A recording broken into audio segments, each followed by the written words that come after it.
Oh, I'm so far down in my camera. Hi, everybody. Welcome to Beyond the Tides. This is a campaign set in the world of Exandria from the Explorer's Guide to Wildemount, written by Matthew Mercer. I'm joined today by our wonderful group of players. We're down one player at the moment, but we'll get them in as soon as they're ready to join us. Let's go around and introduce ourselves to those watching, starting with Sarah. Hello, I'm Oserix Franco, and I play Harrison Gandazar, the High Elf Wizard.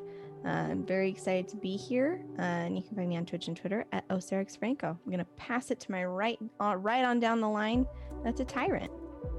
Hey everyone, I'm Tyrant. You can find me everywhere at Dr. Tyrant. I will be playing Ramon Thale, the Sea Elf Fighter Rogue, and I will also be filling in as for the role of Stars in the Night Sky, right? God. Yeah, you got it. In case of combat, break glass. That's me. Passing it on to Saint. Hey, that's me. I'm DMF Saint. You find me on Twitch and Twitter at DMF Saint. I will be playing Turley, the Turtle Life Cleric. I got nothing else to say besides passing it back to Ash. Cool. Hey, what's up? I'm Ash. Go Bash and Rabby are on Twitch and Twitter. You can almost exclusively on the internet find me right here. Let's get into a fun recap, shall we? Last we left off, our players awoke in the Copper Tankard, a tavern in the crescents of Port Damali. They gathered themselves and headed off to the local Temple of Iyun, the dedicated library of the Cobalt Soul, to pass along the Rod of Retribution for safekeeping and study. The party was thanked for their efforts and awarded the use of a ship, the Skipping Jewel. After a brief meeting with Danlin, the independent investigator into the murder of the Marquis of Port Zune, the party agreed to uphold their end of 3 Earrings imprisonment and seek out an alibi for the night of the murder. The party boarded the Skipping Jewel along with its crewmates to head to Nicodranus, the city in which the murder took place, as well as where 3 Earrings' daughter resides. The days of sailing ranged from mildly eventful sightings, such as a crewmate... what happened? Oh, my notes. Dang it. Mildly eventful sightings such as the School of Stingray, to harrowing pursuits by dragon turtles. Finally, on the night of travel to their arrival to Nicodranus, a crewmate spotted a ghost ship off in the distance, leading them to a half-sunken ship among a mess of rocks. The Prickly Rose is the name. Aboard the remains of the ship were a chest containing vast riches and unidentified magical items, as well as a coffin belonging to one Cassius B, or should I say Cassius Briarwood. I see the head shakes. We rejoined the party within eyeshot of Nicodranus aboard the main deck of the Skipping Jewel, standing between the crew of the ship and the unexpected visitor lurking in the shadows cast by an early morning sun. Liz, what would you like to do? Boop. Sorry. Looking in the shadows. I do not remember. Can you please help me recall? The last I recall, it was Knight and I that were talking to this person in the shadows. Is that where we ended? So. Yeah. Like, just said who he was, who his family was, and that was it. That's where we left off. And then DM mic drop. Gotcha. So we're in the middle of that conversation. All right, cool.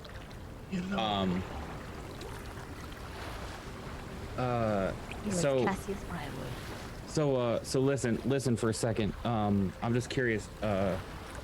If I recall correctly, I asked you if you were a vampire, and you haven't answered me yet. So, I mean, I feel like it's pretty obvious. The pallid complexion. I live in a coffin. What do you want to know? Do you want to join the club? I have a sign-up sheet right here, and he'll just wave his hands, and there's nothing there. I don't think it's actually a club, Turley. are you sure? Because I'm feeling pretty curious right now. Well, no need to feel curious. I could explain to you in great detail how vampires work and how they've, the different changes to your physical form would take place over the course of several months. People think it's an overnight thing. It's not.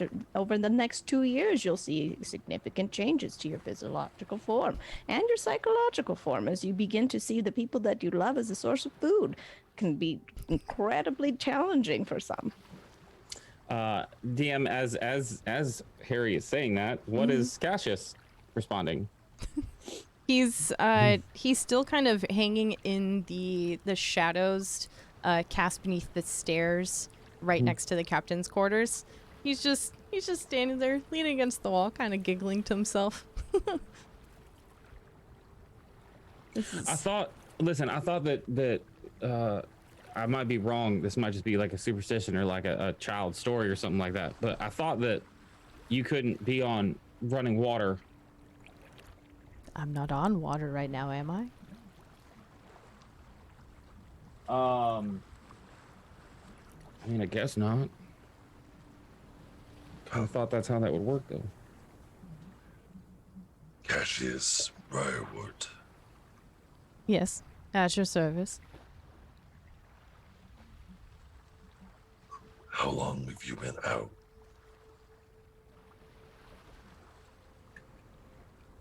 What year is it? What year is it, DM?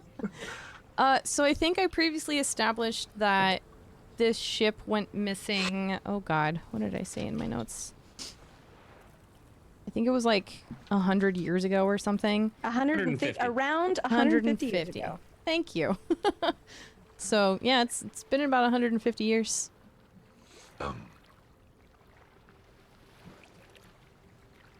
And where we are right now, storyline wise, where are we in relation to the events of Vox Machina? It's Or are we completely separate? we're all conjoined. I thought it would be fun. We're operating pretty much at the same time that the Mighty Nine are around. Okay. Okay. So that's what, 800 or 80 or how many years? Like 30. It's 30. 30? 30 Okay, years yeah. after Vox Machina. Listen, 3 looks like an 8 with half of it cut off, so that's You're where my not head wrong.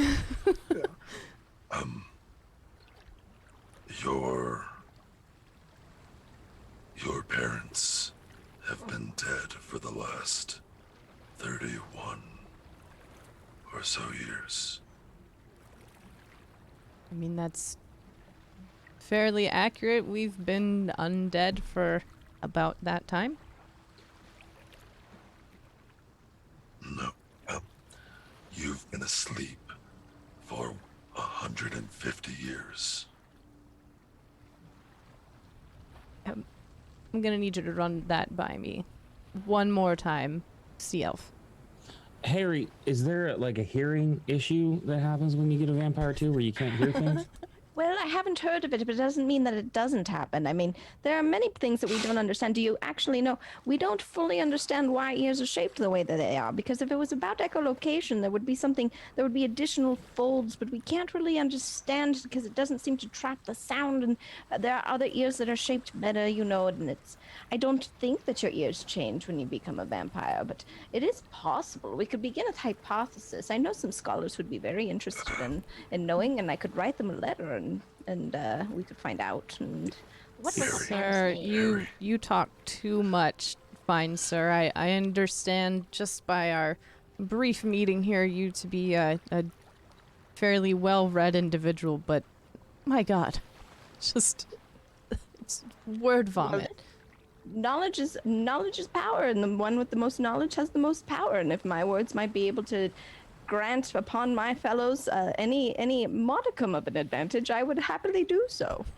DM, what does Cassius's ears look like? Like regular human ears. Okay, just checking if there were, because Harry just mentioned there might be some changes. For sure. Charlie's very curious. No, I dig it. At this point, he's trying to keep a face, but you can tell he's kind of processing the information you just gave him, that he'd been asleep or inactive for 150 years, and that his parents have been actually dead for some time. He's kind of slinking back against the wall and like slinking down just a little bit, kind of like in a half sitting pose. Eventually just gives up and flops onto the ground. We were supposed to meet in Stillben. We had a safe house lined up. Do you know what happened to them?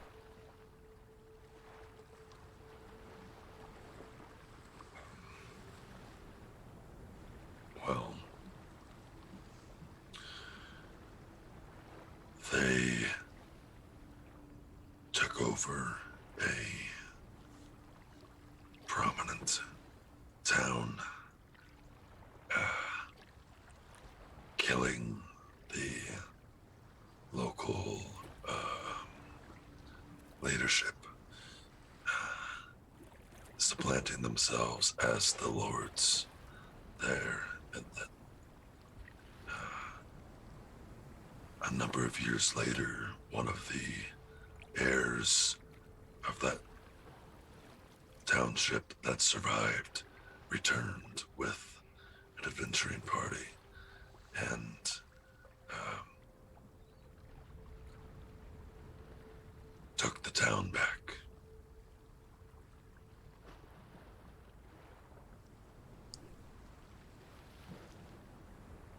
So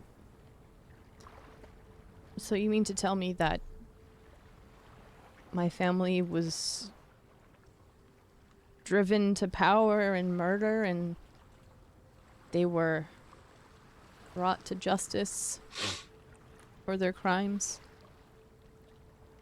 That is as the story goes.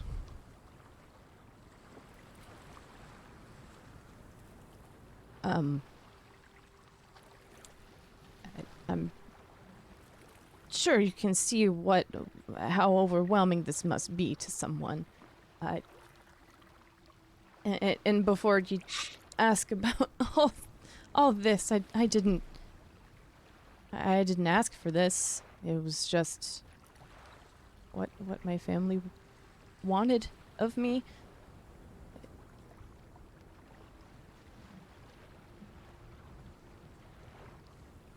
It wasn't supposed to be like this. We were supposed to be safe and away from Wildemount. He just kind of loses himself in thought. At this point, you'll see that the crew behind you, at the front of the ship, they're kind of just standing there in awe of all this happening. Like, just a civil conversation with a vampire is happening on their deck. They're just kind of standing there like deer in headlights. As he like slumps down against the wall, Harry will get a very concerned look on his face, and he'll start to kind of move closer, putting a comforting hand. Well, now, it's not very many things go according to plan, such as life, but you just have to prepare yourself with knowledge and education to be able to handle the twists and turns that life throws at you. And it seems that you are a man of some affluence. You might be able to, land on your feet. I know that typically vampires are more for bats than cats, but it is what it is. But listen, we're headed to Nicodranus, and perhaps we might find you some assistance there and get you rehabilitated. I'm not sure if there's a way to reverse your condition, but perhaps we could find something, or perhaps there's a lovely group of fellows you could throw yourself in and share your life experience and make something of yourself now that, it seems the world is opened up to you. Right. Right, the world is open at this point, and you'll see him just kind of like toying with his neck, and he's like messing with his hands a little bit, just kind of looking around. Gods, are there any animals aboard this ship? Not you, Tortle. You're fine. Do you have any stowaway rats or swine or anything? My gods. If I've been inactive for as long as I have, I'm starving, to say the least. Yes. Well, about that, and Harry will turn to the captain, and try to wander over to see if we have something that might keep him satiated. The captain, that's this later, I hear. She'll kind of step forward. We didn't prep live animals. This was you know, kind of a short trip for us. We weren't planning on, you know, feeding a vampire or going across the Lucidian Ocean eating fresh meat like that, so kind of bad news there, right? Right, yes. Do you like fish? Ugh, I can't stand the beasts. No. Too little viscera, I suppose. It's nothing. You can see he's kind of starting to look a little bit desperate at this point. Let's see, who would say this? The navigator here. This is Thorpe. He's been kind of at the bow of the ship here, kind of looking between what's happening and looking ahead towards your destination. And he'll just kind of shout back to you. We're just 10 minutes till dock. If you can hold out till then, I think we'll be okay. Harry will turn and look. Can you hold it?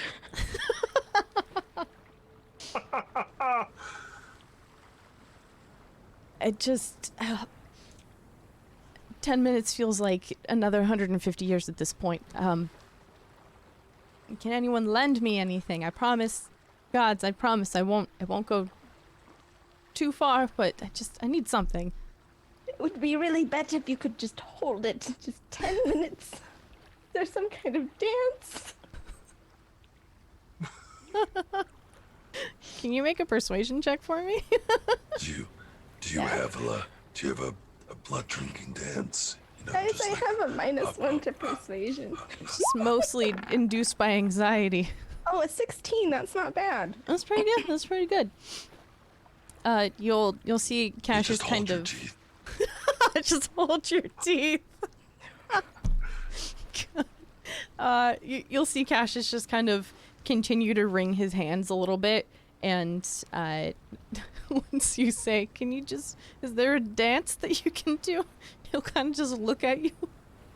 That's the funniest thing I've heard in, I guess, just a couple decades there, right?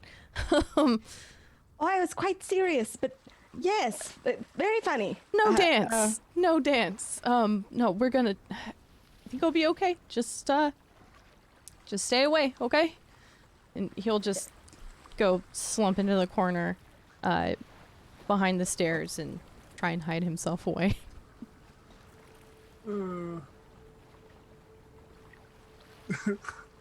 Harry will send Pliny over to kind of sit next to Cassius, and the bird will just kind of perch on something and just kind of sit there and glare, just daggers. And if he moves at all, the owl will, like, fidget and fluff up its feathers, just like, how rude. I love Pliny. Cabin boy. Oh god. Okay, first of all, does Cassius look like he's licking his lips at Pliny? Make a perception check. Oh, okay.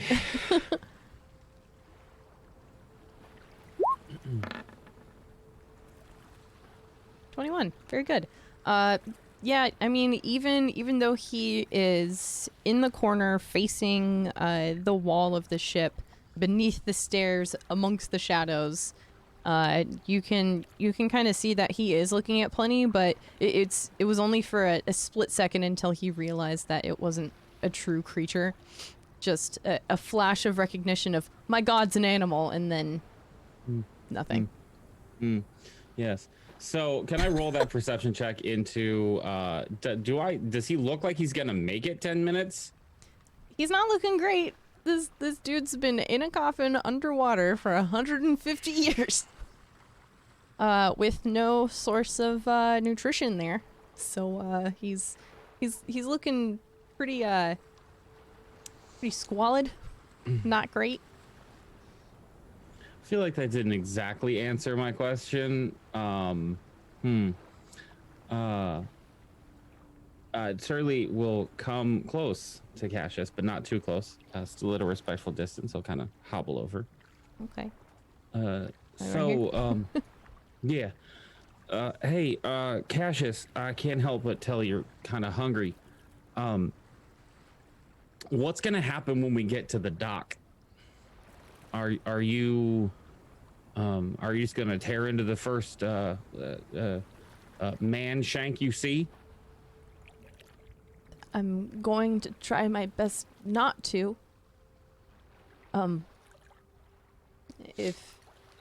If you can arrange some sort of animal to be procured and brought directly to me, that would be most advantageous.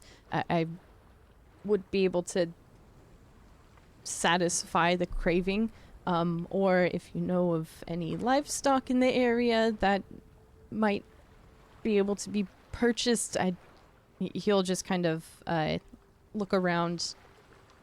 Did you grab my trunk? I have everything I'm worth in there. I'm sure I could trade it for a cow. All right, but here's my concern. All those things are going to take time once we get there to procure you those things, because it's not like I can do that from here. We are on a ship, and there's water all around. So, I don't know. I'm just spitballing here, but I'm a little concerned about what's going to happen when we get on shore. I would be saying this loud enough for everyone to hear, by the way. Right. We might just leave him on the boat, and we could actually go retrieve food and bring it here to him, so he does not actually need to become one with society just yet in this current condition.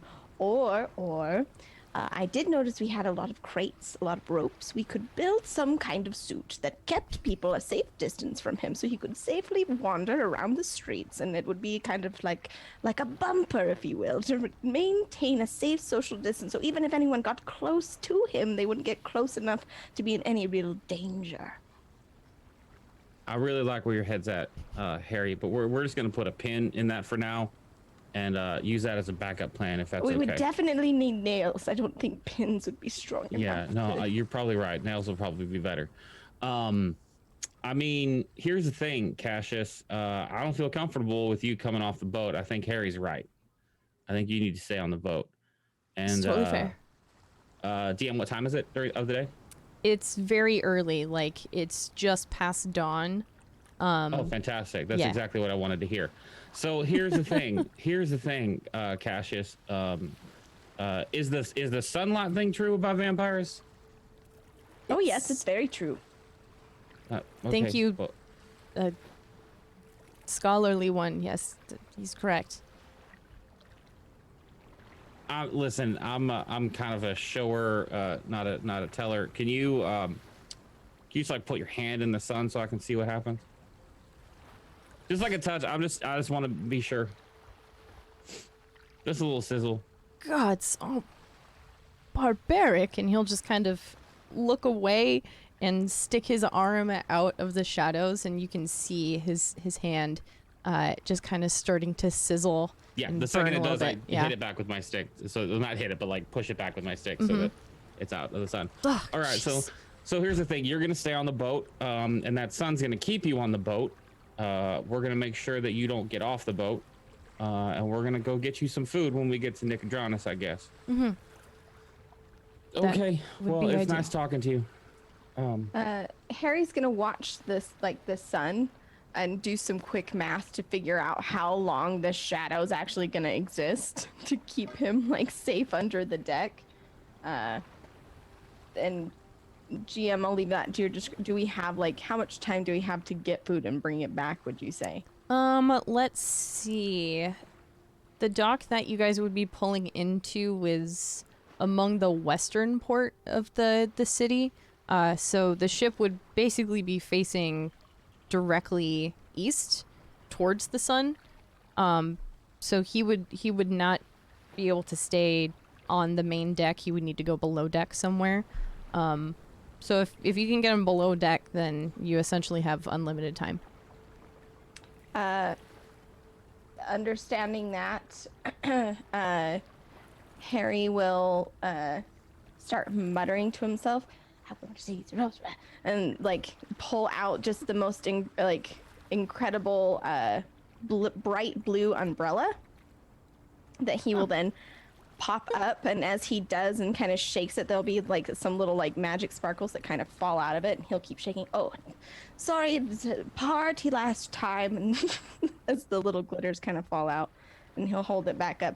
It's a bit of a costume item, and he'll walk over and kind of gently toss it over to Cassius and say, we're definitely going to need to get you below decks because the sun will literally melt your face off if you stay here. And though that might be very fascinating, I imagine it will also be quite painful.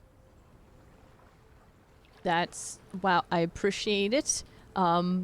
Yes, thank you. And he'll reach out and grab the umbrella, his hand kind of peeking into the sun, and so just a bit of a sizzle as he does so. And even at this point, the stairs, they're kind of open. It's not like closed stairs. The sun is now peeking through the stairway, and he's kind of having to like navigate around it a little bit. So you can, it's like a really bad tan line that's happening to him right now. But yeah, he'll grab the umbrella, just kind of awkwardly pop it in front of him to protect him while he's still behind the staircase here, and kind of wiggle his way out, making sure that his extremely tattered and rotten clothing is covering as much of him as possible. And he'll just say, lead the way. Well, it's fine. And Harry will kind of go out in front of him and very precariously lead him down, some stairs and point him in the right direction to get him below decks. And once they're safely beneath decks, Harry will actually, what would he conjure at this point? He would conjure a quill, as he'd do a little flick of his wrist and mutter to himself, and the umbrella will just pop away with the shower of glitter, and then he'd have a quill in his hand, and he'd hand it kind of over to Cassie and say, in case you feel like writing any thoughts down while you're here, you might use that. Careful though, it might just pop away if I have need of something else, but you should have some time on your hands. Thank you for your help. And he'll just kind of toss the umbrella back to you. Don't really need this down here. Oh no, it's gone. Okay, great. Yep, it's gone. Fantastic. he goes to throw the umbrella and he's like, clever trick. You'll see him kind of try and assess the damage and kind of lurks off into a corner. Charlie squints his eyes and then joins Harry back, because Charlie would have been following that whole thing. For sure. Okay. Does he do one of these? Not exactly, but the thought, without the hand motion, it's the same gesture. Mm. He turns around, and then later his head turns around. Yeah. Like a cartoon. So a few minutes later, as you guys are making your way back onto the main deck here, the crew, recognizing that they are now right next to the docks here. They're bringing the ship into port, making sure that, you know, everything's where it needs to be and that they're not gonna like hit anything. And they very easily bring you into Nicodranus. You guys are on the western side of the city. It's a bit more of an affluent area. You're pretty close to some of the nicer areas. You'll see as you're pulling into the city a giant lighthouse in the shape of the Wild Mother, there to guide all seafaring folk into the city. You would have also seen several ships kind of veer off to the southern part of the city, where there's separate docks, but they don't look to be like traders or anything. It's more kind of commoners or travel vessels that are heading that way. This dock is full of people getting their day started. You'll see, you know, people with livestock kind of walking their way through some of the busy streets here. Kind of off to your left, you'll see these giant opal arches leading kind of up a hill, and you'll see that a lot of the houses over there are a lot nicer than the majority of the city.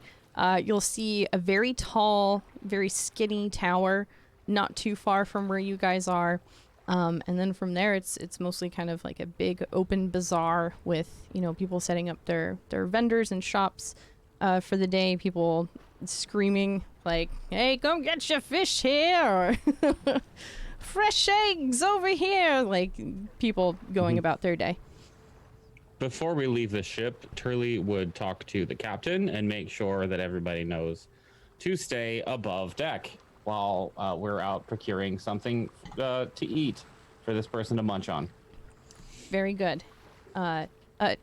Yes, Tortle, thank you, sir. Can and will do. And you'll see the captain kind of keep a wide berth of the stairs to get down into the lower decks.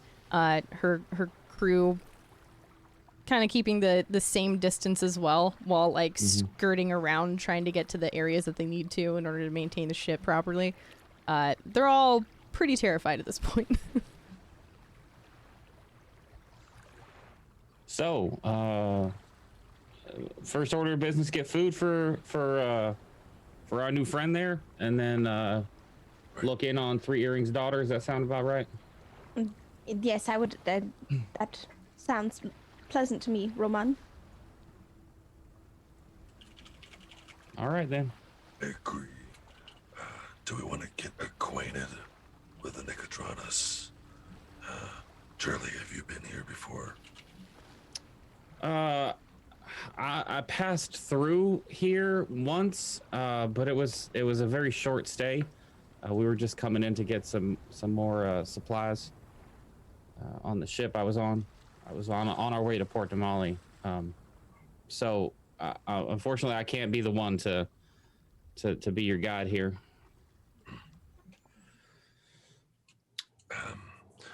I've been here a number of times. So we need to go somewhere specific, by all means. Lodging wise, unless we have How much would I know how much the Lava Chateau actually costs? You would know that it's pretty expensive. Yeah. Mostly because of what it's associated with. Yeah. The kind of jewel of the city is the Lava Chateau, but to be honest, I don't think we're going to be able to stay there. So I know at least one other place where we can stay. All right. We should get him fed first. So. The question is, does he need the actual animal, or perhaps we could just procure, the viscera or well, blood. We might have like a trough. If we can find a local butcher, perhaps they might just let us have, you know, something. For expediency's sake. You're you know what, Harry? You're an odd duck. But yeah, no, you're probably right. It's, you know, we'll talk about it later. Yeah, butcher sounds good. DM, would I know, just on reading about the Briarwoods and maybe delving into, you know, other lore about vampires and whatnot, would I know anything about whether or not vampires can drink stored blood or old blood? I would also like to make this check. Yeah, anyone that would like to, based on this conversation, I would say either make a fun history check, maybe even I don't know if Arcana would really pay. Yeah, it would. Yeah, because vampirism's kind of a magical thing. Go ahead and do an Arcana check if you're into that too. I think I've established that I don't. Turley does not know vampires. Knight That's okay. is also going to make this history check. Okay. Well. Oh, that's Number 3. embarrassing. Number 3. Oh no. Time to change that color, good sir. Well, yeah, at this point, I would say that Harry's probably the closest one to understand that stored blood, it could almost harm them, but it's not going to do anything permanent. Right. I think Harry's plan was more like he didn't necessarily want to transport a live animal, so maybe a freshly killed animal that we could just get some of the stuff from and take that. So it's like fresh, but it's not, you know what I mean? Like, Yeah. that's more the lines he's thinking, because as simple as it would be to buy a goat and take it there, that's not really Harry's style. So I love it. Cool. Yeah, so, is that your plan? Go and find a butcher or something? right. Well, it can't be old blood, in the same way that you wouldn't be very happy eating, you know, something rather old. And not to be ageist, because of course, like, old people do still have blood, and that would be fine. But I wonder if it tastes different. We need to be sure to ask him if he has any preference on you know, flavor profile. DM, how much time has passed since Harry started talking? 4 days. Do we still, or is there still sunlight left? Like, That's at night. it's 3 weeks past. The entire dock is barren. Harry has made like an Excel spreadsheet of flavor profiles. It's like comparing like where they were raised and what diets they were on. You know what I mean? Like where you can get the best resources. Oh my god. He has a PowerPoint that he's like run through. It's like all just chalk on a wall because there's no computers here. I would say at this point it's probably only been about 5 minutes, even with Harry's speeches interjecting with all this. Are you guys still on the ship, or are you on the docks at this point? No, we're on the docks. We're on I the feel docks, like yeah. we're Okay. walking, trying to find Yeah. this butcher. Okay. Roman would lead them to the nearest butcher, because I'm sure he's, you know, if he's been here multiple times, I'm sure he kind of knows the lay of the land. Yeah, you would absolutely know where to go to find this kind of thing, especially on this side of the city. You guys are led down a couple long alleyways through multiple kind of open bazaar-like areas. Some people are, you know, kind of looking at you all a little bit funny, but it's Nicodranus. It's kind of a touristy place, so if they're looking at you funny, it's because they're rude and they suck. Turley waves back at all of them. Very Giant smile on his turtle face. Yeah, so it takes you probably another 5 minutes to get to this butcher. It's pretty close to the port. You walk it up to, I I would say that this is like a stall outside of another building where they have like a storehouse, but they have the stall right out in front. And there's a tall, burly man, kind of long, thick hair, big beard that's like tied off into his hair to keep it away from him. And he's just hacking away at a giant pig carcass. Hi, you! Looking for some meat? How much for your most recent blood? Most recent? This fine lady here, she was taken not but an hour ago. Is that sufficient? How much to start a new one? He'll kind of look back in the storeroom and you'll see that there's a couple goats, a pig, and some ducks back there as well. I don't know how much you got. Come on. Hey, I'm looking to do a bargain here. I'm not in this game with you. Ah. How about a gold? A gold, so you say? All right.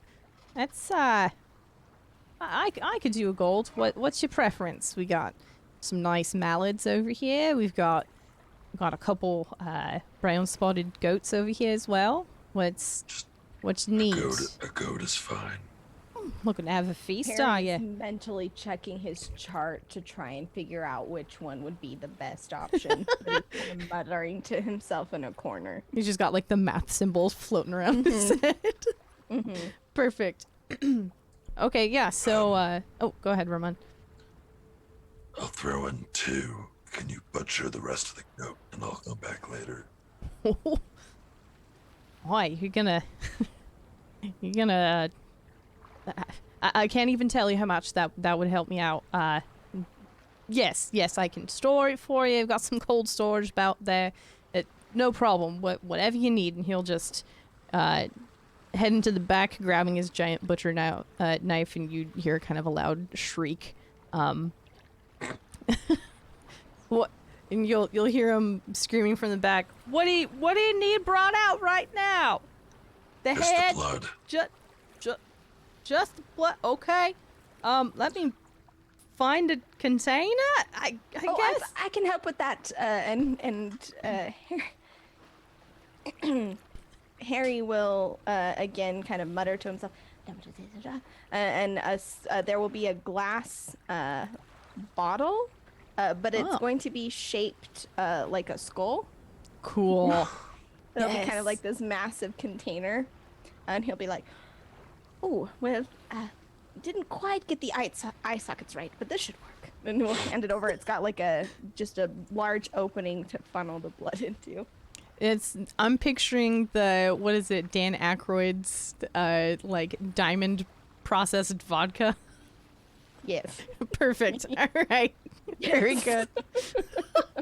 All right. Better than what I was picturing. Oh no, I'm afraid now. I was picturing the skull from Indiana Jones in the Temple of Oh. I mean, that's pretty cool. We can go with that. I was just going for the funny. No, crystal vodka skull. Thank crystal you. vodka skull. Crystal vodka skull. Okay, cool. So you'll hand him the jug, and he'll kind of look a little confused at it, and pop the cork, and let him do his business. It's gonna take a couple minutes. You got some time. Yeah, the party doesn't start for like 20 more minutes, so we got some time. It's a weird party, but I'm not here to judge. And you just hear him get back to work. And Harry will just very self-satisfied kind of sit and wait for the blood to be ready. God, this is not how I thought it was gonna go. It only takes a few minutes. It probably takes him about 10 solid minutes to drain all the blood from this goat into this crystal skull for you. But as soon as he's done, he brings it back, and he's got his apron kind of trying to wipe away some of the excess blood that's spilled on top of the glass skull. I'm not here to judge. It's here for you. The rest of the goat will be kept in cold storage. The 2 gold, sir. Toss him the gold. Perfect. Thank you kindly. You'll see he like counting the 2 coins. Just kind of slips it into a back pocket. All right. Can I get a name for the order to just in case I'm not here for my assistant? John. John. John, I see you. All right, no problem. You have yourselves a fine morning with your goat blood. Best be off to it. You know, wizard parties. Components. Yes, I got me a friend in the Cerberus not the Cerberus. The I can never remember the names of the things. It's up in Rexentrum. He's studying up there. He's just got so many weird little pouches and stuff. That guy. Anyway, you have yourself a fine morning. I'm gonna get back to it, and he'll just go back to his stall and start chopping away.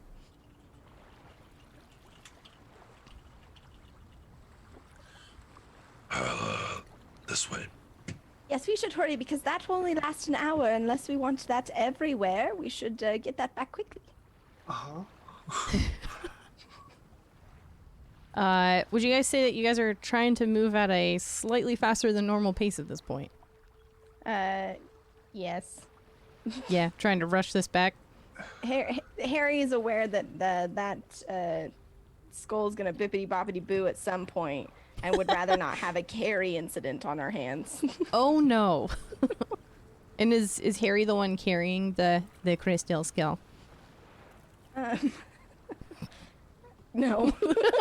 It's not Turley either, because he's got to walk with his cane. I want to It know would who's carrying. need to be Roman, I think, at this point, Or Knight. since he paid for it. You guys do have Knight. You can use him as the pack mule here. Yeah, here's the pack mule. Knight's the pack mule. Chum, we love I'm- you, but God damn. Actually, DM question. Yeah. So because I've established that Turley has a bum knee, traveling at a faster pace, how is that going to affect me? You'll fall behind. That's what I thought. How tall is Turley?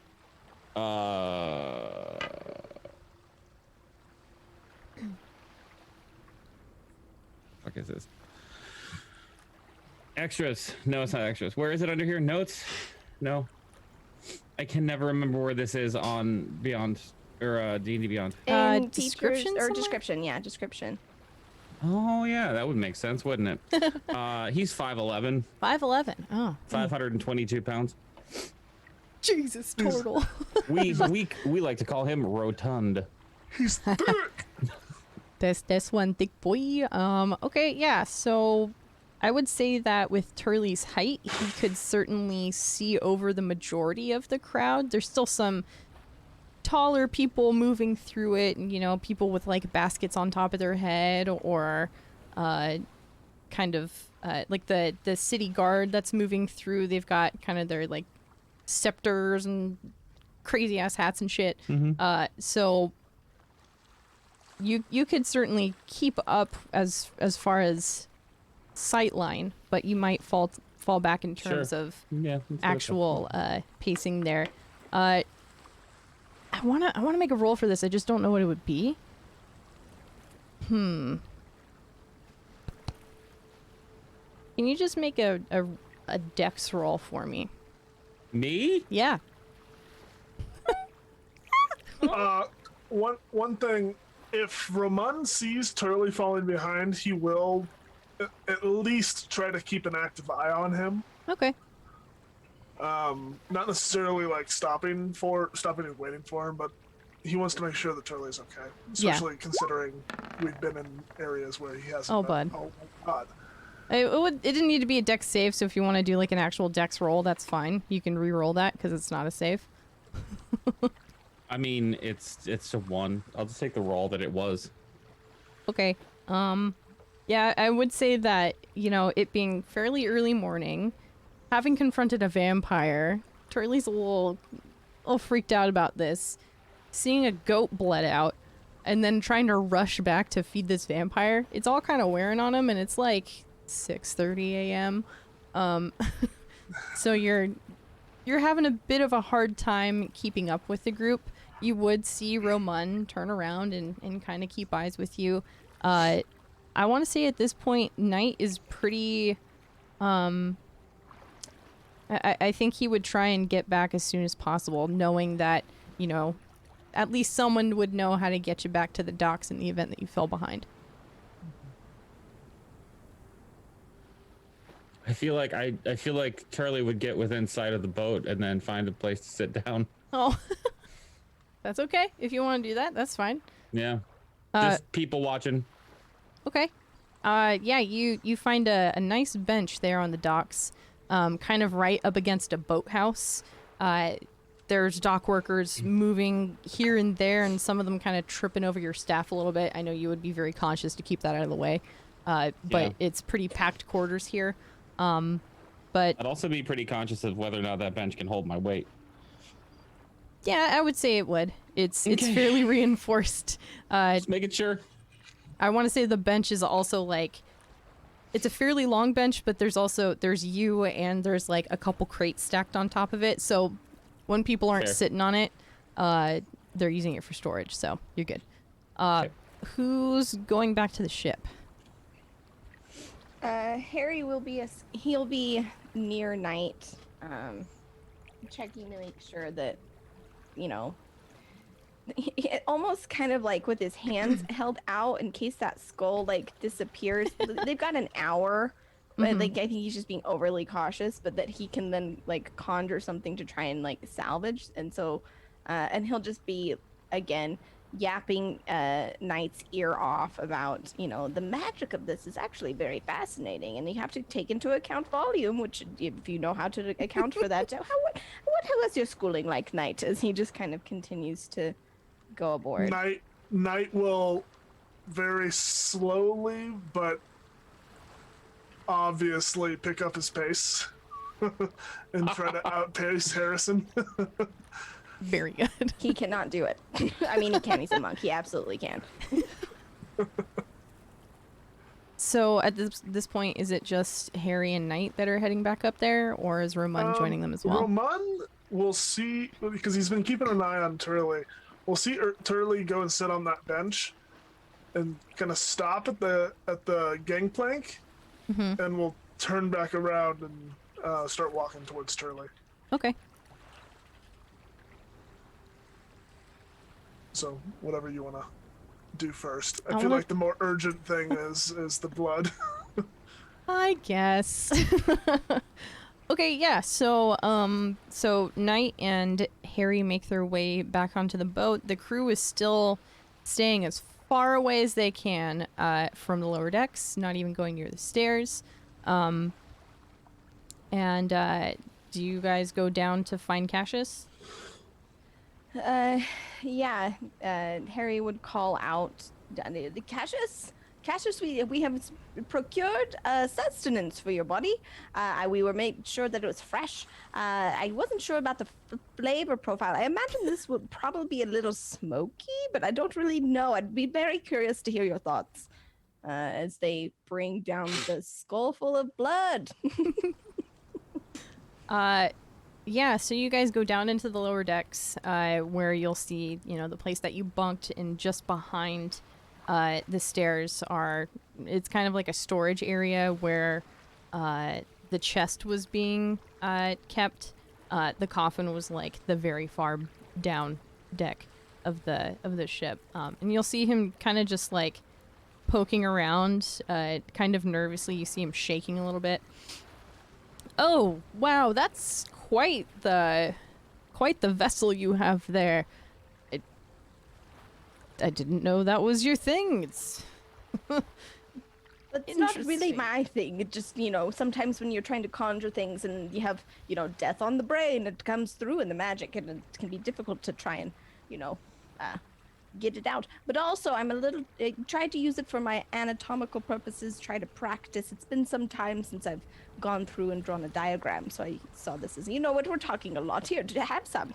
It's very impressive, thank you. And he'll, as soon as his hands touch this glass skull, it's lightning fast. You don't even see him uncork it and drain it.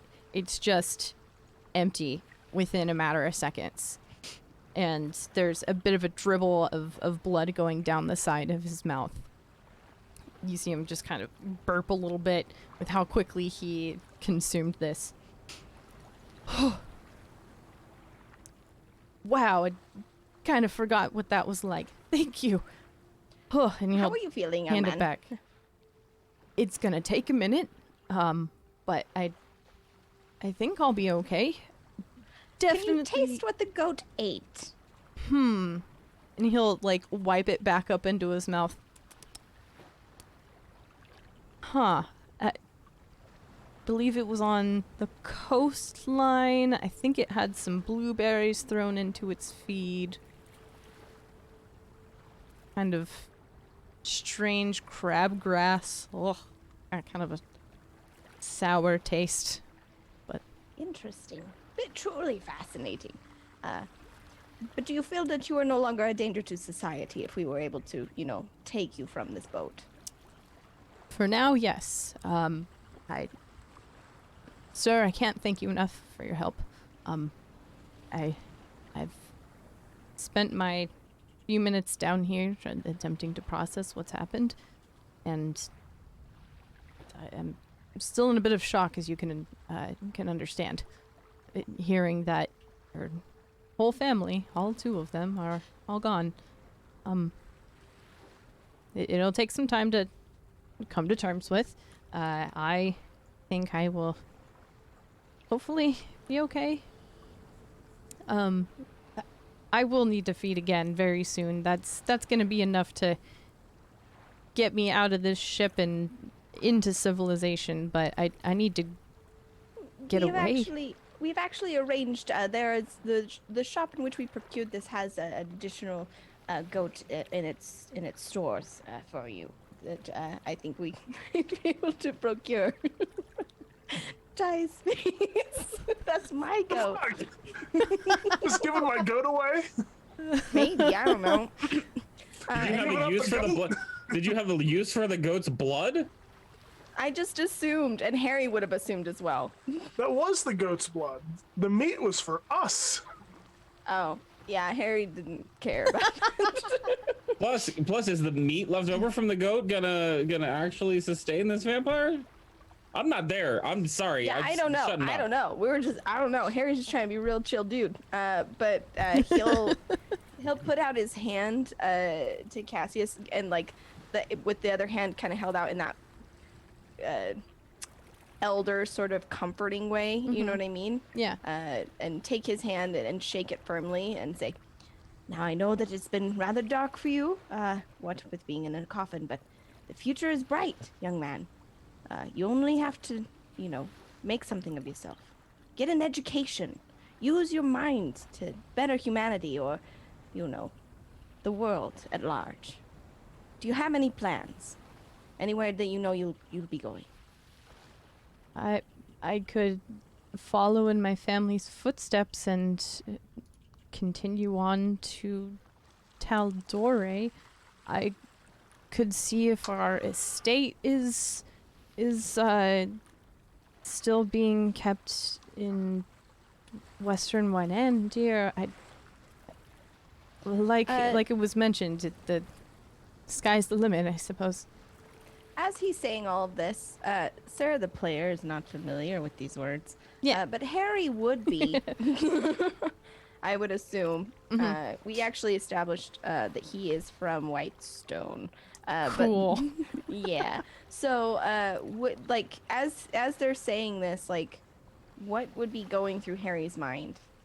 If Harry is from Whitestone, he would have been extremely familiar with the Briarwoods, would know what they've done to this city, having very likely lived through it. Mm-hmm. And let's see.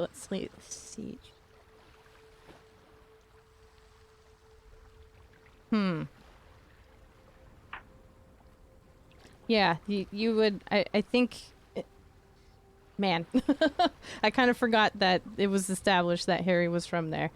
I did too until I checked, and then I did a Google, and I went, oops. That's okay. That's okay. So you would know that the continent that you're on, that's Wildemount. That's like the eastern side if you're looking at like a flat map of this whole planet essentially. Taldori, the continent that Wildemount, or what am I saying, that Whitestone is on the western side of this map with Blue City and Ocean between them. Whitestone is kind of on the eastern side, so it's fairly close in terms of like where Nicodranus is to Whitestone. There's just an ocean in between them. So you would know that there are many opportunities on both continents for this young/old gentleman, but personally might have some sort of a history with understanding where his family comes from.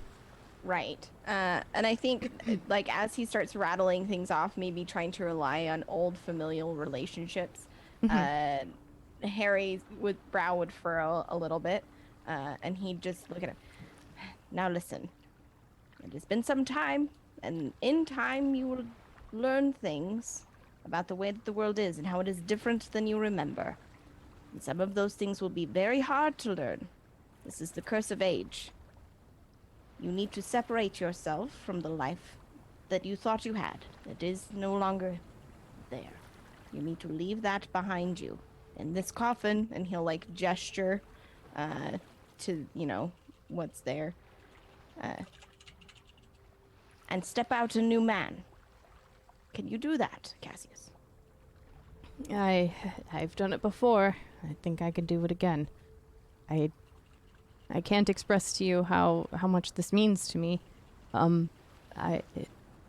Could you ask the crew if it's okay if I stay here until nighttime just to, pass the sunshine? Even the late afternoon, that would be more than acceptable. Yes, I will ask and I will arrange for that. But just, if you need help, we'll be in the city for some time. I'm not sure, but if you would like, I don't know where we're headed, but should you need help, we'll figure out a way to help. You have my commitment. Thank you, learned one. I appreciate you. And he'll kind of just... Oh, go ahead. Yep, Harry will just kind of... Well, I'm done talking now. Turn around. Perfect, and he'll kind of do the same. He'll turn around and find himself at a small corner of this area where his trunk is being stored, as well as like a place to sit down. He has the parchment and has found other writing utensils, and he's just kind of pondering the day away. We're gonna take a quick break because our other player, Chum, is here. So sit tight. We're gonna get him into the Zoom call, and then we'll come right back. So hang tight. Very fast, Raiders. Very fast. It'll We're be very fast. fast. Also, thank you for raiding. Yes, thank you.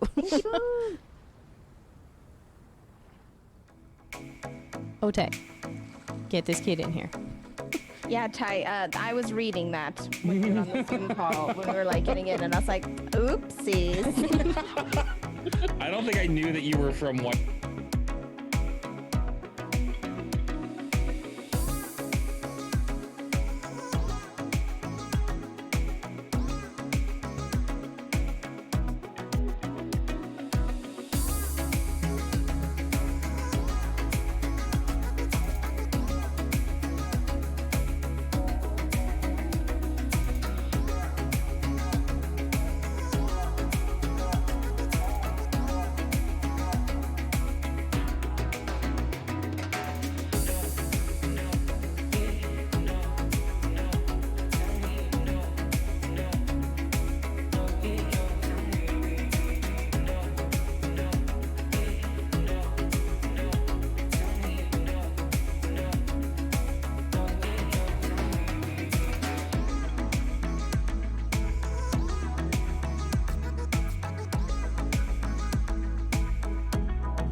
Okay, we're back. I'm sorry about the audio thing. My bad. I gotta Guys got figure the that behind out. the scenes. Yeah, you got to hear ridiculousness.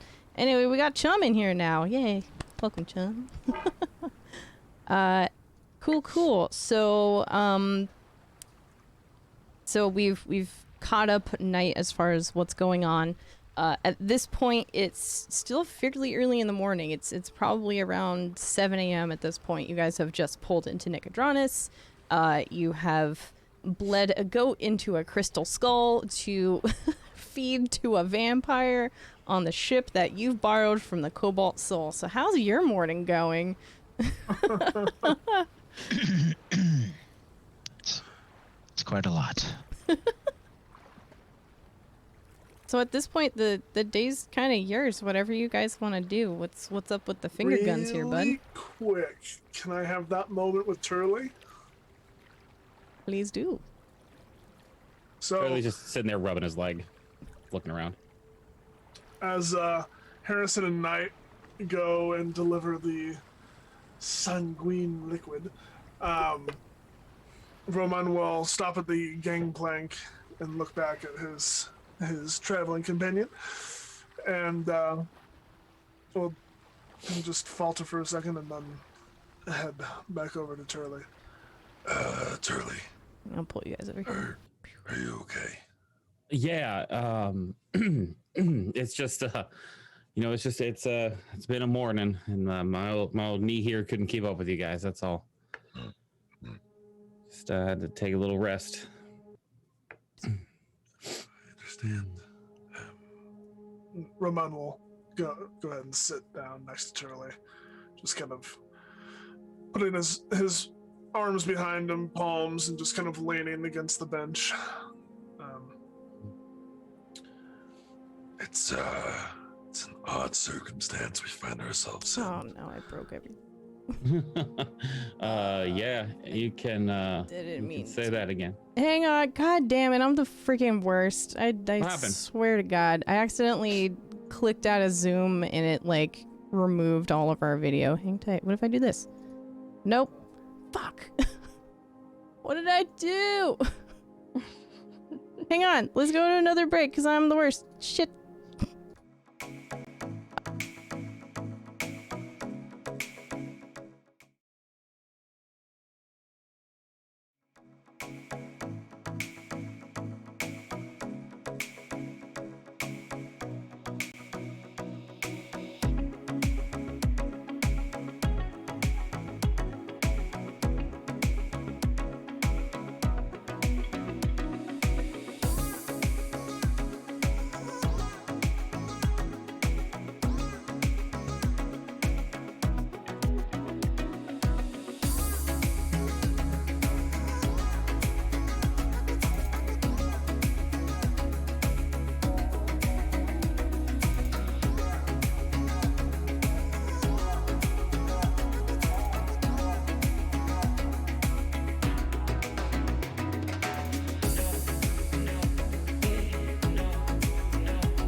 Okay, I promise I'm not the complete worst. We're back.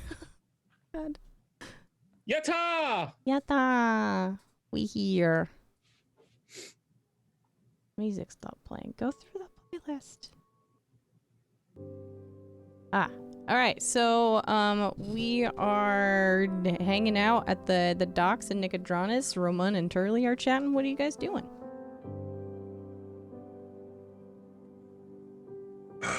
Well, I noticed you walk with a limp, and I don't mean to be nosy at all, but just wanted to let you know that if you ever need any help with anything, or I don't want you to feel like you're getting left behind, you know? Yeah, I can understand that, and I do appreciate it. It's you know, it's been bad since birth, or since I was a kid. So I got a lifetime of dealing with it. So I understand. You know, my voice hasn't always been like this. really,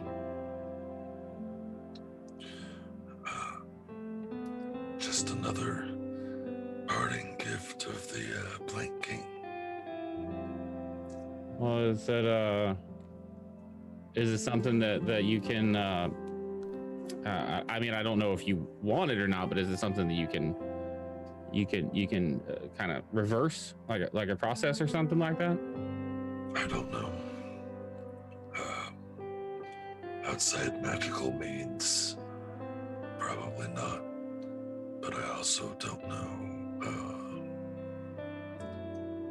I don't know. I mean, do you want me to try? No, save your spells. I've had people try to just heal it or whatnot, but it seems to be beyond that. So I'm pretty good at healing. If you ever change your mind. okay. Anyway, I have an idea of where we can get lodging, and depending on what the other two want to do, we can actually hit up the shopping district on the way. Okay. If you're into that kind of thing. I just like travel and looking around at different things.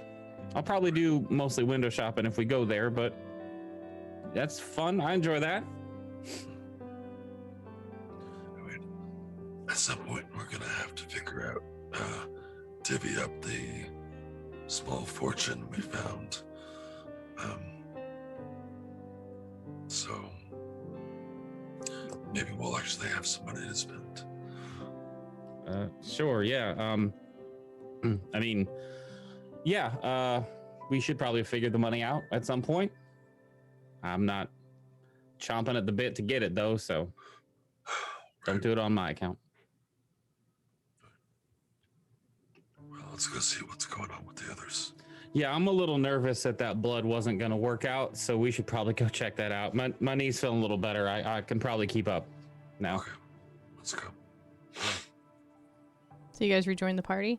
Mm-hmm. Knight and Harry, would you guys have stuck around on the ship? Have you gone back to the docks? What you doing?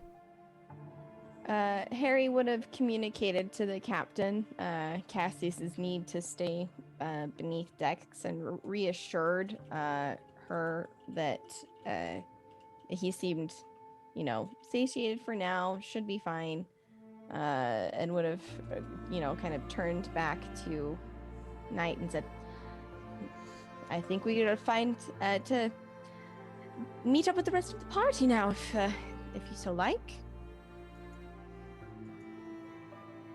Yes, let's go. And would quickly make their way back to Turley and Roman. Cool. And it's not a very far trek. The bench that Turley was sitting on is within eye shot of the skipping jewel. So come down the gangplank and see your friends and hop on over there. Hey. Hop on over there. Yeah. Baby.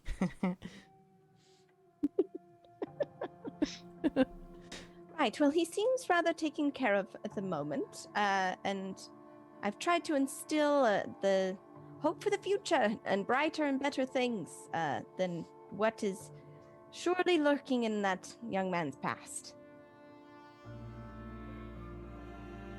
Shall we continue on to find Three Earrings' daughter? As I'm quite worried that, the torturing types might have found her before us. Yes, correct me if I'm wrong, the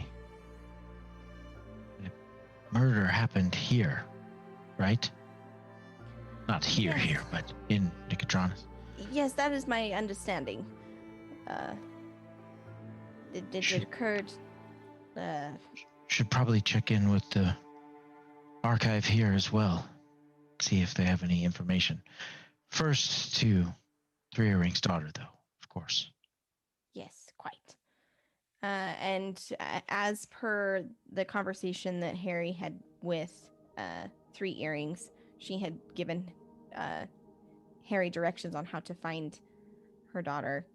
Mm-hmm. Harry would quickly begin to make his way, trying to find this address. Roman, how familiar would you be with the Opal Archways? Not at all. No. Okay. Has anyone else here been to Nicodranus? I'm a tourist. No. Sick. I would say no. No? Okay. Yeah, I would say you try and flag someone down. Like, excuse me, sir, this address over here, I don't know where to go. And you would find a kind dock worker that is able to point you in the right direction. As soon as you exit the docks, you're kind of at an intersection where you guys went straight and down a few alleys to get to where the butcher was. Towards your right, it heads toward kind of the southern part of the city where you see most of the housing and some shopping area. And then towards the left, you see a giant opal archway leading directly into nicer lodging and kind of finer establishments. They point you that way, and you make your way through the kind of bougie area of Nicodranus. There aren't as many street vendors. If anything, they're selling fairly, I would say, kind of more. What am I trying to say here? I just need to inject a thesaurus into my brain. Same. More fine goods. Very likely some jewelry stands. Like, we've got some fine pearls over here for you today, or people with some nice spices out for sale. The majority of this area is housing, though. Kind of apartments stacked on top of apartments, larger homes that are just themselves with no other lodging attached to them. It's really a beautiful sight to behold. There's, palm trees and flora kind of intersecting these areas, making it feel like a nice coastal kind of tropical area. It takes you probably about 30 minutes to walk to where Avalon's home is. You have to, pretty much follow all of these opal archways into this nicer area of the city. And then you just make a sharp right at one point and kind of follow it up some hills and whatnot. But you're still in this nicer area of the city. And you come across... I'm gonna pull you over there real quick. I need to bring your tokens over there because I forgot to do that. But you'll be brought to her home. You'll notice it is actually a home too. It's not an apartment. There are apartments kind of within the area, but it's separated from everything, kind of right in the middle of everyone. Let me pull you over there. Okay, tight. Talk amongst yourselves for a moment. Along the way, there Turley would have been stopping, like not to like stop, but would have been checking out all of those little carts and vendors and kind of looking over what they have and nodding pleasantries and maybe saying a quick couple things before like kind of skipping to catch up to the group wherever the group had gotten to. Mm-hmm.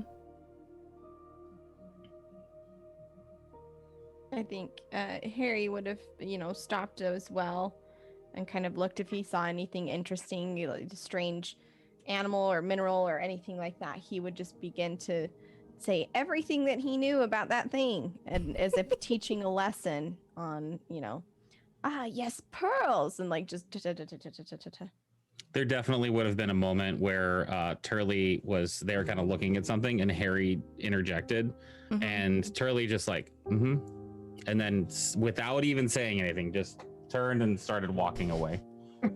I love it. Support your friends, but only with half an ear.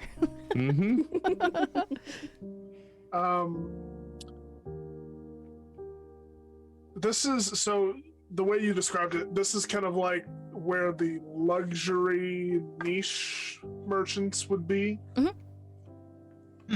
Okay. I've heard there's a very nice place around here somewhere called the Lavish Chateau. We should check that out too at some point. Heard good things about it. The entertainment is supposed to be excellent. It may be a little out of our price range. You said something about treasure, right? Thought I overheard that. Right. Anyway, it doesn't matter. We'll save that for later. Harry will walk up to the door and knock. Very good. I would imagine Harry is kind of a nice wrapping of a knock, but gentle enough to not be so obtrusive.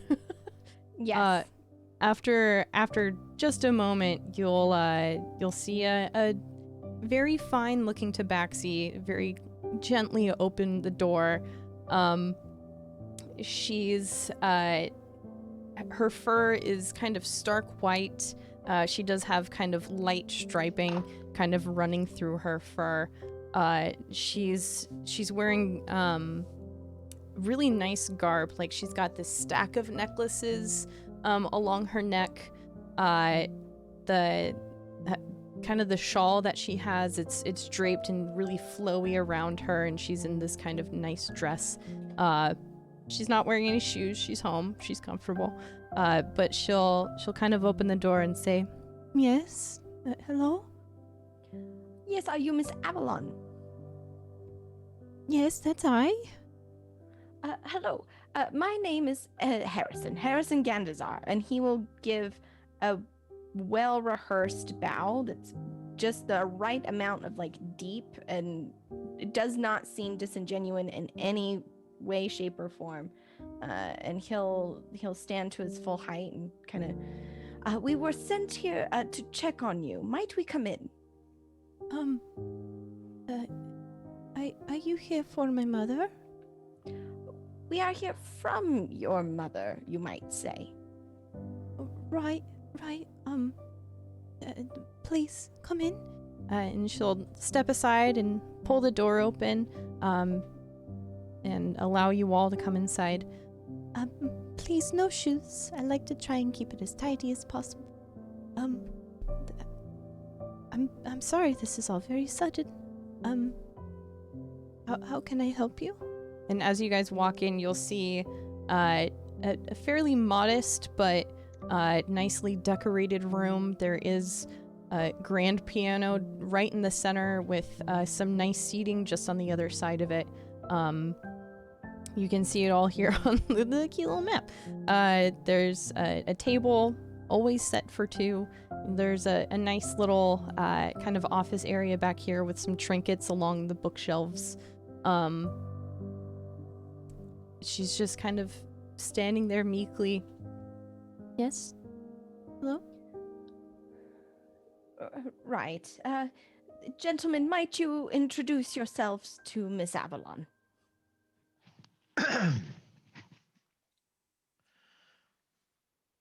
Hello, I'm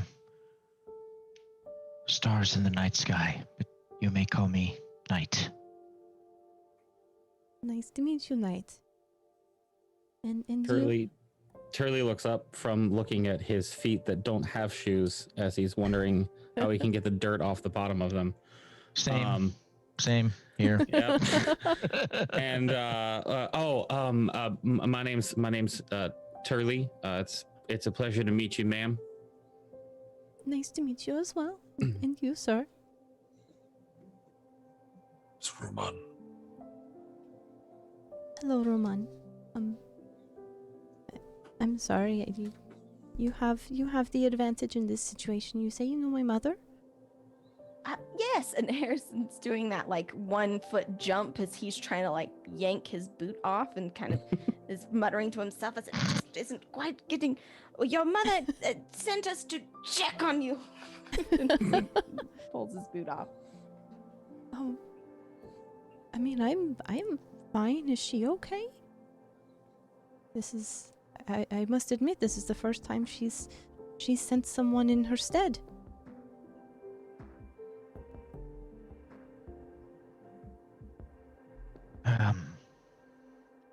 She is currently in good health, Okay. but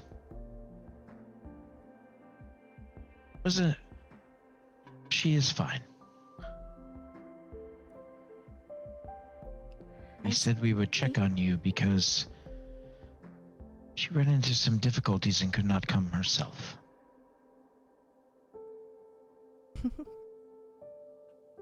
She behind the bars again.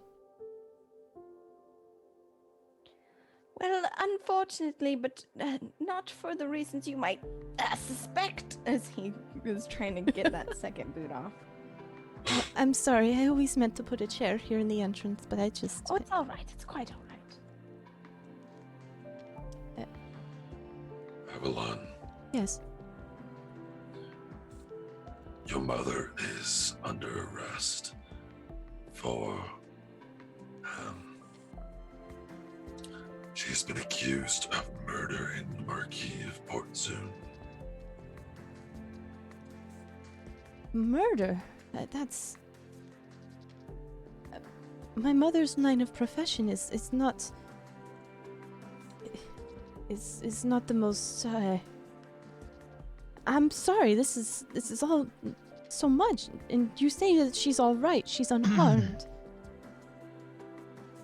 My friend is correct. That is what she was charged with. But I feel that we have sufficiently provided the information to the authorities that it could not have been her. Right? Roman?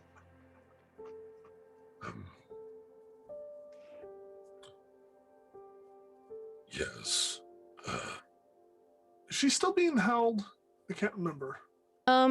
Technically, yes. The Clovis Concord is still holding on to both Three Earrings and Heidi. But they're no longer in that interrogation holding cell area. As far as you know, they've been brought elsewhere.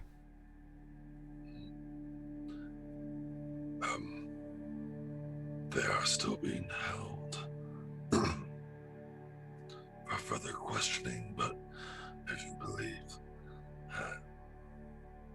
we have figured out that your mother was not responsible for the Marquis' death. That being said, we wanted to ask you, and correct me if I'm wrong,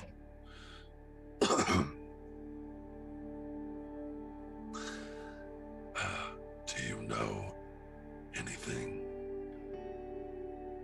about the Marquis' death, or about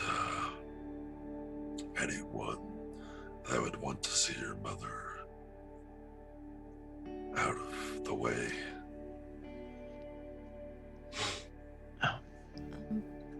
I'm sure you're aware the business in which my mother is in, she has plenty of enemies.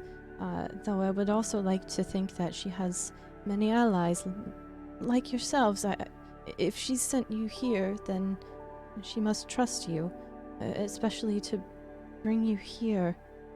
No one knows that I'm here, or that I'm related to her, so, this must be fairly important.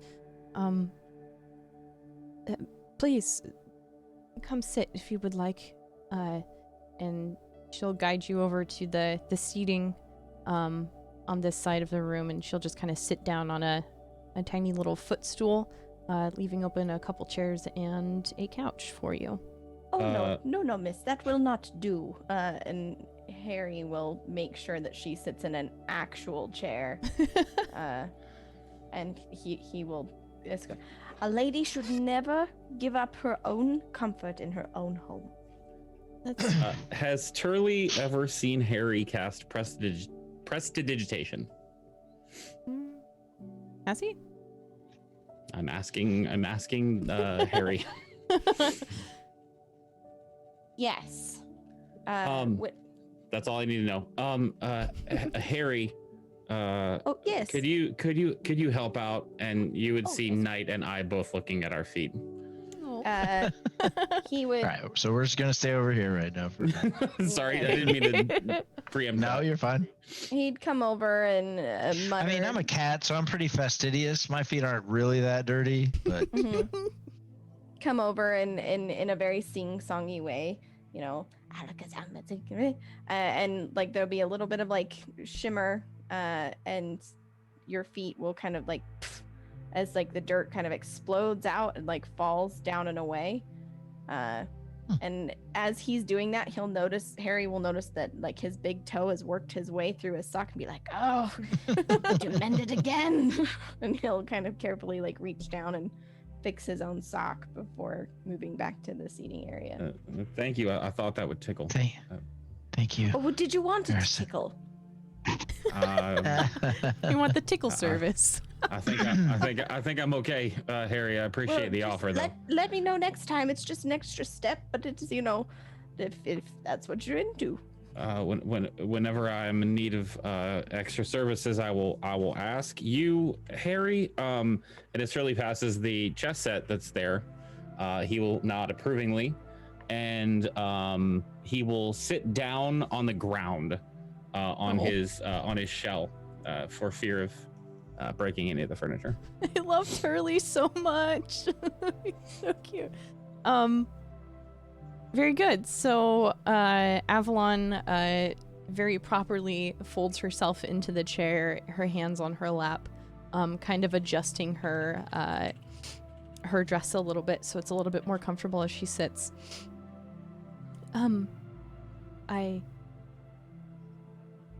I can't speak to the events of the murder. I have ears, and I get information from the locals as to what is happening in the area, but all I know was that the Marquis was visiting here in Nicodronis, and that there was a murder. That's as far as I know. To hear that my mother has been accused of such a thing, I never heard of the Marquis of being her enemy. Is there any information that you all have in terms of why that might happen? What the murder was about a week ago at this point. No? A week and a half? That sounds about right, yes. And we're actually here hopeful that you might be able to provide a bit of an alibi. You see, we know that your mother was here to see you, but the authorities do not, and they seem less inclined to believe her.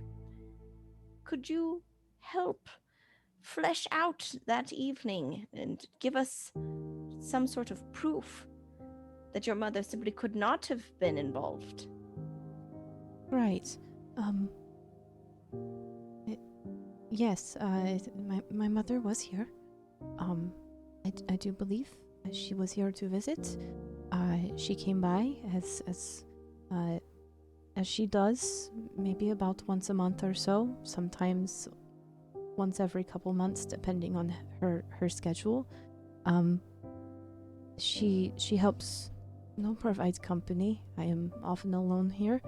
And she helps to restock my coffers so that I may continue living here and, have food on my table. But I'm sure it was hard not to notice the piano here in the room. I performed for my mother that night, and I would like to think that my neighbors could back up that claim. You see, I only play when she's here.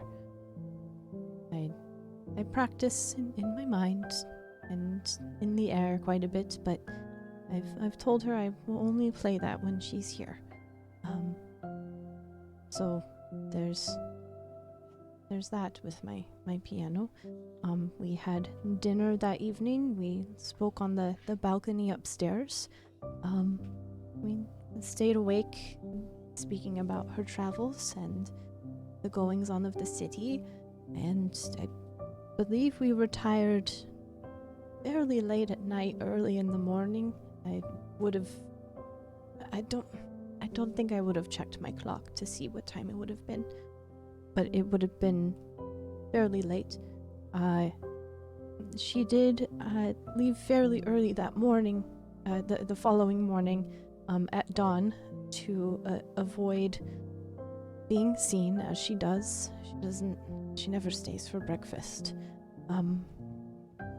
She would have returned to the wave chaser and made her way out to sea. So.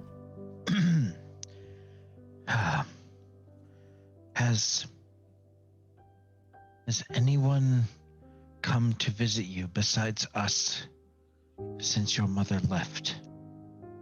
Anyone strange looking around or actually come to see you? Well, no, it's just me and my mama that know that I'm here. Well, and my professor, but he hasn't been here in some time. I've graduated from my studies, so there's no need. No, just me. What about just prior to your mother's arrival? Did anyone come to see you that you did not know, claiming to know your mother or anything like that? I must admit that you all visiting here, you are the first to visit, other than my mother and my former professor. That's all. Your professor, it was teaching you just the musical arts or expanding your mind and your horizons? Horizons, that's funny. A bit of both. He did teach me the piano, but he has also instructed me in nautical science. You see, I like to keep track where my mother goes. She sends me notes nearly every day. I have things in the post from her, keeping track of where she's gone. The things that she's done that day, the things that she's seen on the sea, the people she's interacted with. I keep a fairly good catalog of all that. And it helps to understand the sea and how it all works in order to best keep track of that. So Yes, and what was this professor's name, just out of curiosity? Gladys. Sir Gladys. Yes.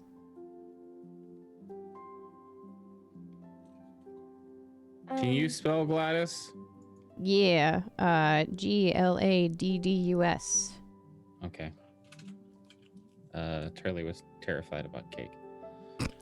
Oh my god. As Harry listened, he would try to determine, recognizing that she is rather shy, and this is rather untoward for just a group of dudes to be like, "Hey, man, tell us everything." Trying to determine the validity of what she's saying and get a read on her overall demeanor. She seems very soft-spoken, but he's also trying to make sure that, like, if she's uncomfortable, that if he needs to adjust, like, his approach or anything. For the record, Turley would be doing the same or similar, but his focus would be a little bit more on the validity and the truth of her statements. Mm-hmm. Knight also on that one. If you guys want to, like, run an insight check to see how she's doing, you're more than welcome to do so.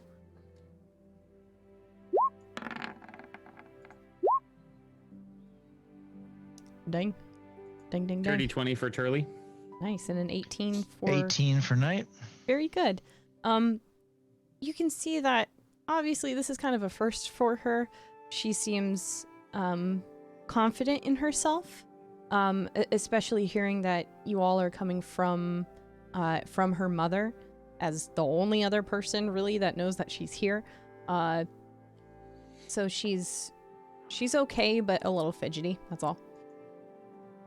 About how old does she look? Fairly young. I would say Knight probably knows a little bit better how to gauge age for Tabaxi. But she looks about 17. Like the average of 17 human years kind of thing? Yeah. Yeah. Okay. Thank you. That's what I needed to know. Hey, no problem.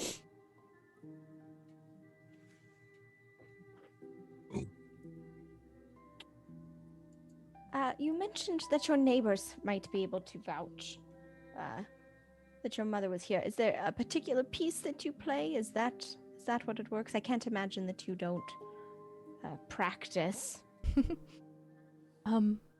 Well, there is a piece that I named after my mother, that I would play every time she's here. I'm attempting to continue to perfect it. They would likely hear it and know of it, as it's one of the only things that I have played recently. Though occasionally my mother will ask me to try something else. But yes, they might be able to correlate a visitor with the music that is played. That is, if they are observant enough. Understood. I think it is a marvelous occupation to passionately pursue the arts and to better your skills through knowledge. This is truly an admirable trait. And Harry will look around and look at Roman, and he'll scratch under his chin, making a little finger gun. And Roman will hear, casting message. Roman will hear, well, I think that this girl is quite delightful, but it seems she doesn't know much about the murder.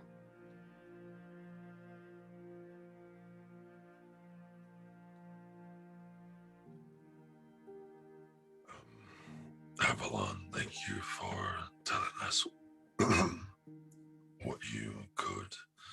I do have a quick question, though. Yes. When your mother came to visit you, did she ever talk about places here in the Cadranas she would go to have meetings or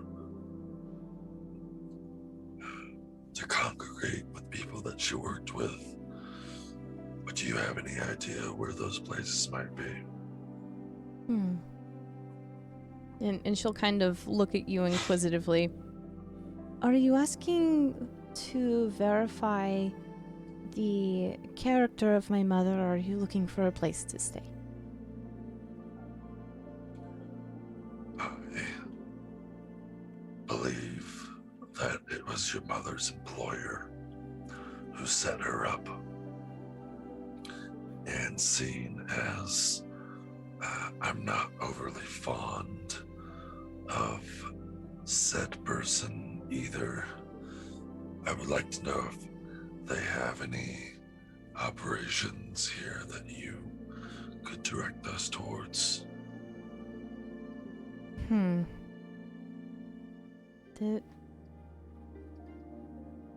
I would say that there is a local place that the crew would often find themselves at. My mother would very rarely leave the ship, but whenever she would meet them there. It's called the Laughing Ghost. It's on the other side of the city, though. They would always dock here on the western port, but would always walk all the way south down there. I don't know why they could they could have just gone to the southern ports. That would have been more than sufficient. I think it's distance, and you can see you're starting to calculate like how far away is the port to my home, and then out to the tavern kind of thing. A bit of a walk, but must be done. Thank you. I appreciate it. Thank you. Do you mind if I get a drink? My throat is a bit dry.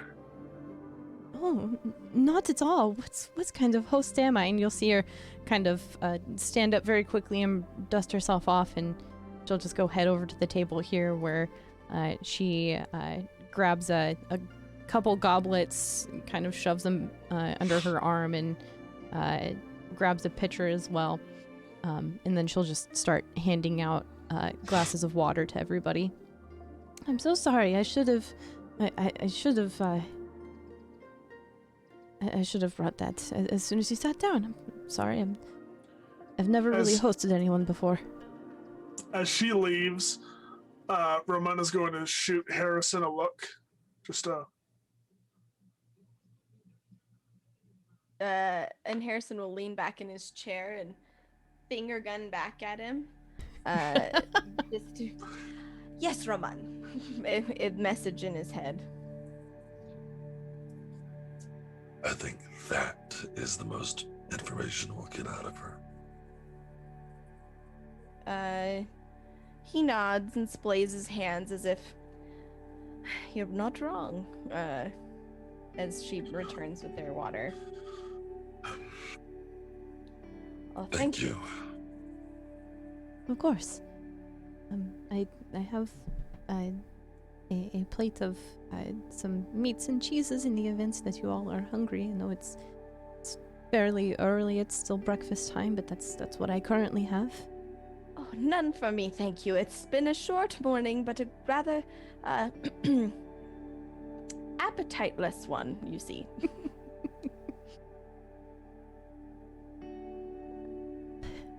That's fine. I don't know what else I may be able to assist you with. Oh, I could show you my maps if you'd like. Yes, actually, I would love to see these. Are these ones you've charted yourself? Given your nautical science? Yes, a few of them, yes. Follow me, and you'll see her, step up out of the chair and head upstairs. I'm bringing you guys up there real quick. Curly would not go. No? Ramon would not go. Okay. I will go. I will go. Okay. And Harrison would go? Oh, Harrison is super about this life. Cool. I'm gonna bring you guys up there so you can see what it looks like.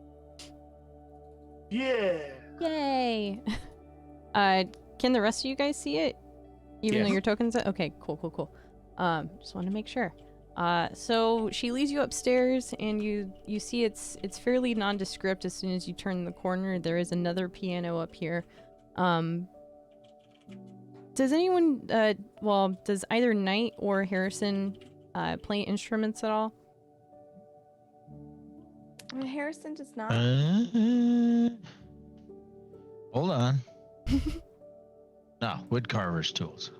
A carver. Close, Carve very wood. close, almost. Yes. For funsies, go ahead and roll a bit of a perception check for me. Perception? Hell Yeah.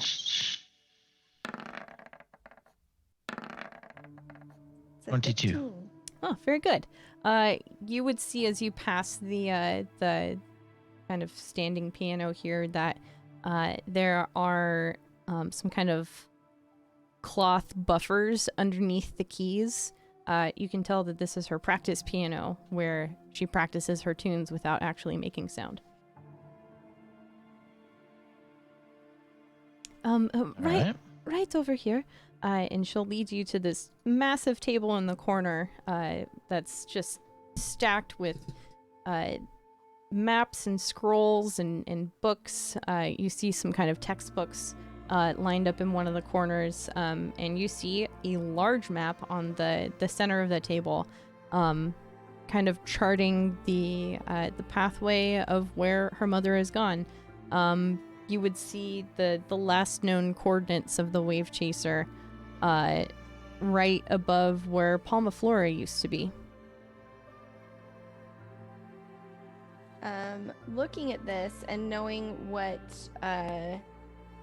Three Earrings has told them of her activities leading up to the events of the murder, does it all look like it checks out to Harry as he looks at this? There's no and then they just went way over here for no apparent reason, kind of, spikes in activity. Yeah, I would say Harrison, being as learned of a person as he is, it's the exact path that Three Earrings and her crew have taken. You'll even see little dates next to certain locations in dots where Avalon will kind of point. That was from 2 weeks ago. That was from 3 weeks ago, and this was the last one that I got from her. Right here at Palma Flora, you'll see that she was there, and then she went to Broken Bank. No, it was Besaft Isle. I always get the two confused. She'll kind of trace the pattern. They went to Besaft Isle, and they came right back for whatever reason. But yes, that was the last known location of where my mother was, and then lost contact. How are you getting the position information? Oh, she would send me letters. Ah, so it's somewhat delayed. A bit. This one I received, just 2 days ago, I think, of where they were. But I receive messages nearly every day. I out on my balcony, I have a little perch for a beautiful little seagull that brings the messages over. She's got a few on her employ. I haven't heard from her, and I now understand why. Well, this is truly remarkable and might actually help your mother's case if we can. Would you mind if I made a copy just quickly? Yes, of course. And Harry will quickly move and find a scroll and begin to copy out the route and everything, just with incredibly quick precision. His handwriting is a bit sloppy in the way, like an academic, they write really fast with maybe too many flourishes. Mm-hmm. But he'll quickly start copying that down. Okay. While this is happening, I would like to know what Roman and Turley are doing downstairs. Let's get mine out of the way first, because mine's easy. Ash, please check your DMs. Oh, okay. Oh boy. Oh, DMs, fun. Quit.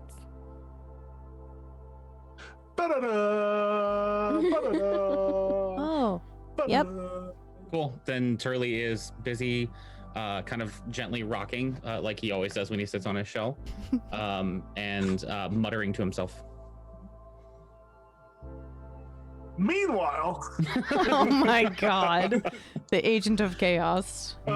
just Roman just kind of looking a little disinterested, watching them go up the stairs, and as soon as they're out of sight, he kind of cranes his neck and looks, and then immediately pops out of his chair and starts to just case the shit out of this place. Specifically, Ash, Mm-hmm. he would be looking for any revelry thieves' camp markings Okay. that would denote a drop box or a safe hiding place. He wants to know if 3 earrings may have hidden something here before she left. Interesting. That's fun. Can you make an investigation check? The face. No. No, it's fine. It's still a good number, but I've been rolling shit. Change your color. 17. Oh 17. shit. All right. Cool.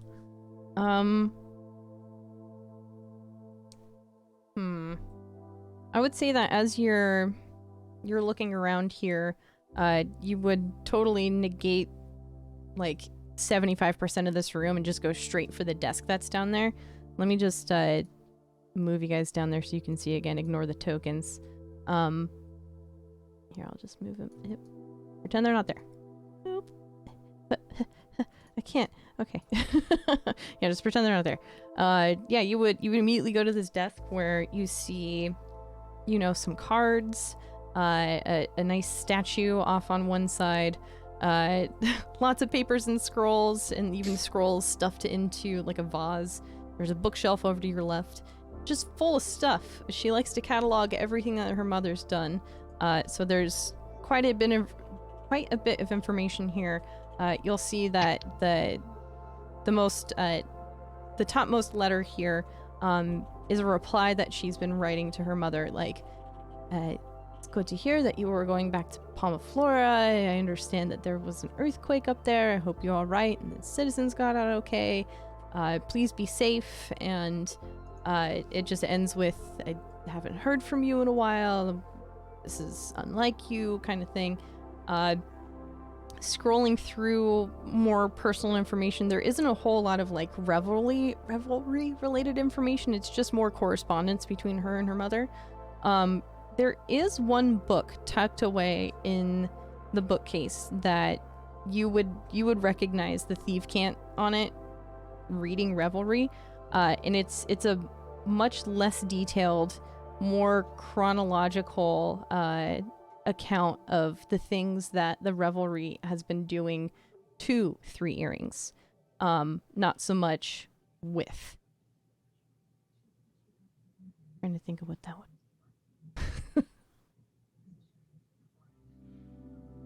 I'll get back to you on that information. Okay. Yeah. Roman will take it and put it in his bag of holding, but also kind of arrange the books in a way where it doesn't look like something's been taken out. Okay. Just kind of trying to cover his tracks a little bit. Sure.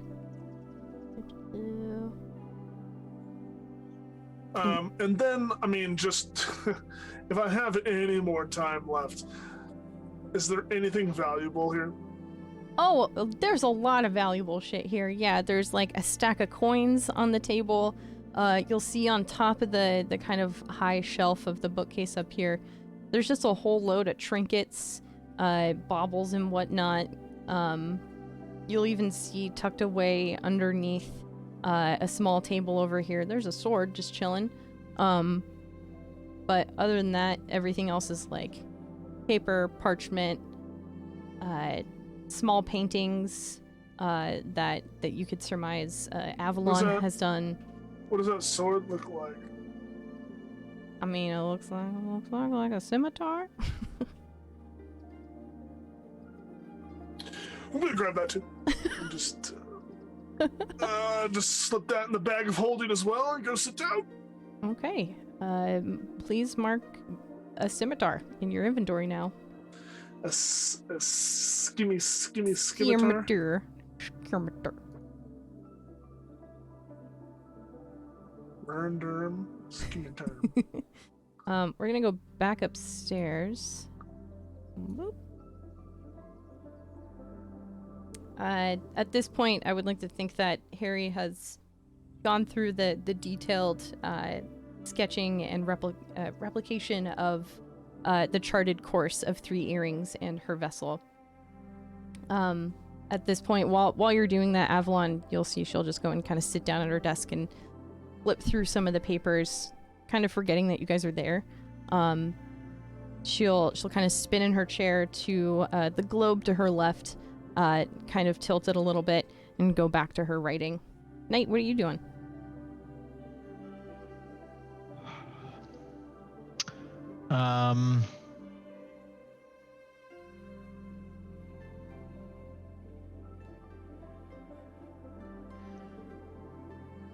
I think I'm just I just came up to learn about the charting and I'm just kind of standing there observing both Harry and Avalon Okay. quietly. As Harrison finishes sketching it out and just kind of admiring, her work and how well she's tracked this course, I must say, Avalon, I'm rather impressed with your studies. Is Professor Gladys a private tutor of some kind? What brings you here specifically? Was it your studies? Oh, to here, to Nicodranas? Yes. Yes. I mean, I was born on the Wave Chaser, and I lived there for the first few years of my life. Mostly kept in my mother's quarters, but I was, allowed to walk amongst the crew. It was a bit too small to fall over the railing, so it was fairly safe. But as soon as I was able to start reading and writing, my mother wanted me to have an education and to be safe and away from the sea. She could never really take the sea completely away from me. But she found this home here and allowed me a comfortable life growing up here. I'm not especially confined to this home, but I will admit a bit of agoraphobia has taken on. I'm a bit afraid to leave at this point. The professor, Sir Gladys, he would come and instruct me on my studies, and as soon as he understood how important the nautical life was to me, he adjusted his studies from general education to more advanced information, and taught me everything that I know.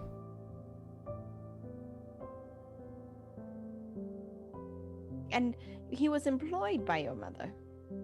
Yes, privately. He teaches at the local school here. Nothing fancy, but in his downtime away from the school, he would come here during the evenings, and I would have the day to myself. And it's just you here. There's no attendance or anything. No, my mother taught me everything I needed to know to maintain the home, and Sir Gladys taught me everything I needed to know to develop my mind.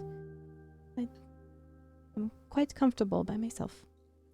As she's talking to him, Harry will just get a very wistful smile and just look super proud, of this, just proud and impressed at this young woman who just seems very accomplished and self-sufficient.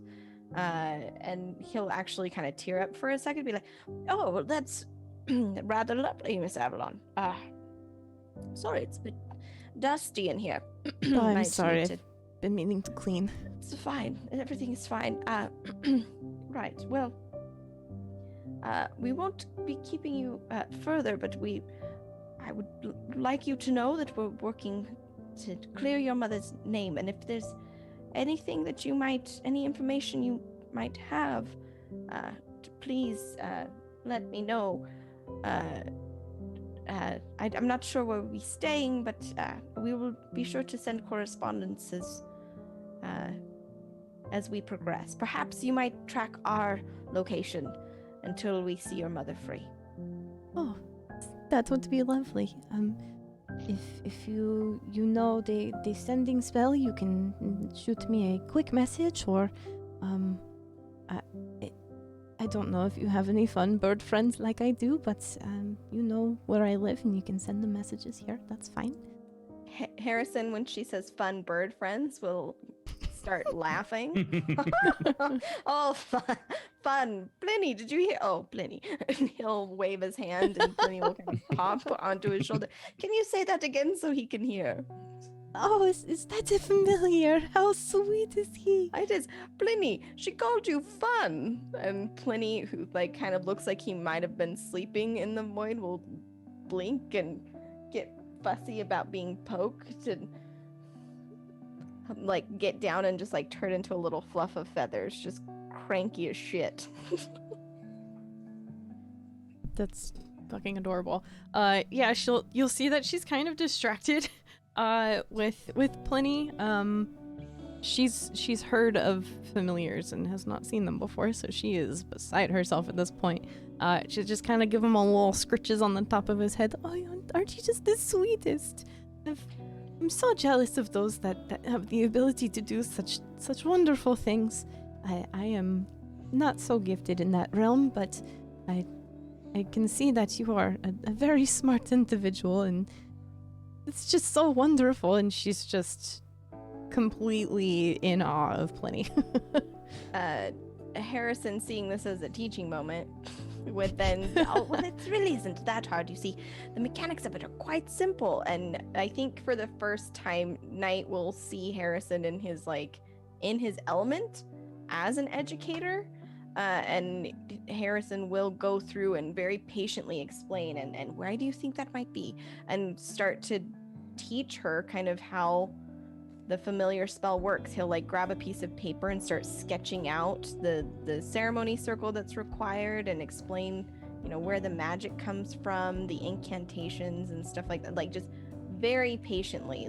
This is Harrison's passion. And for the first time, it doesn't seem pretentious or over the top. It's sincere and done with care.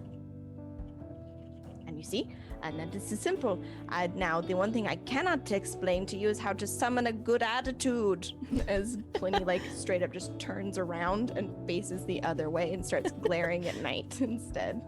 She'll just kind of giggle, and you'll notice that while you're sketching out how all this works, she would have picked up a small notebook and started taking notes herself. She's a very fastidious learner and is eager to understand everything that you're saying to her. Oh, Mr. Knight, is this not the most amazing thing? Yes, it is very impressive. May I borrow a piece of parchment, an envelope, and some wax, please? Yes, the desk is right over there. Please help yourself. Thank you. And Knight will go over to the desk and write something out, fold it, put it in the envelope, melt the wax, pull out a seal from his pouch, seal the envelope. Very good. Maybe we should rejoin your friends downstairs, if that is okay. Yes, absolutely. Do you have the information that you require? I believe that this is decent. You wouldn't happen to have a sending scroll about, would you? Oh no. I would have to call upon the professor to teach me how to do such a thing, but there are shops around in which you could procure something such as that. I would very much like to meet this professor at some point during our stay. Perhaps that could also be arranged. It seems he's taught you many things, and I might be old, but you're never too old to learn. Right. I'm sure I could arrange a meeting here or at the school nearby. Whatever you're interested in, of course. Perfect. I will let you know of our accommodations and if we are able to make that arrangement. I am at the mercy of my companions as well. But Understood. let us return to them. Of course. And as you guys are walking down the stairs, she'll kind of just lean towards you, Harry, and just say, if you do meet the professor, please do not inform him of the current goings-on of my mother. That I would rather give him that information myself in the event that it becomes a permanent accommodation. Of course, Miss Avalon. It is not our news to share. And he'll gently, tap on her shoulder. Very good. The three of them will rejoin you guys downstairs. I hope you have been comfortable down here, you two. She'll kind of just go and stand in front of the seating area here. If you I don't know what else I can provide to you, but I do have one humble request. If you are to return to my mother, I do have something that I would like for you to give her. Just a letter. I understand we haven't been corresponding lately, and I'm sure she would like to know how I am doing, directly from myself. I'm sure you'll be able to regale her in my current standing, but if you wouldn't mind giving her a letter, that would be wonderful. We would be honored, Miss Avalon.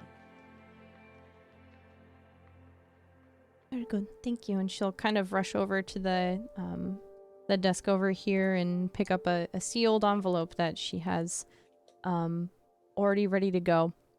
This is something I've been hoping to give to my mother for some time. With the current goings on, it seems the most appropriate time. I would appreciate your discretion in providing this to her.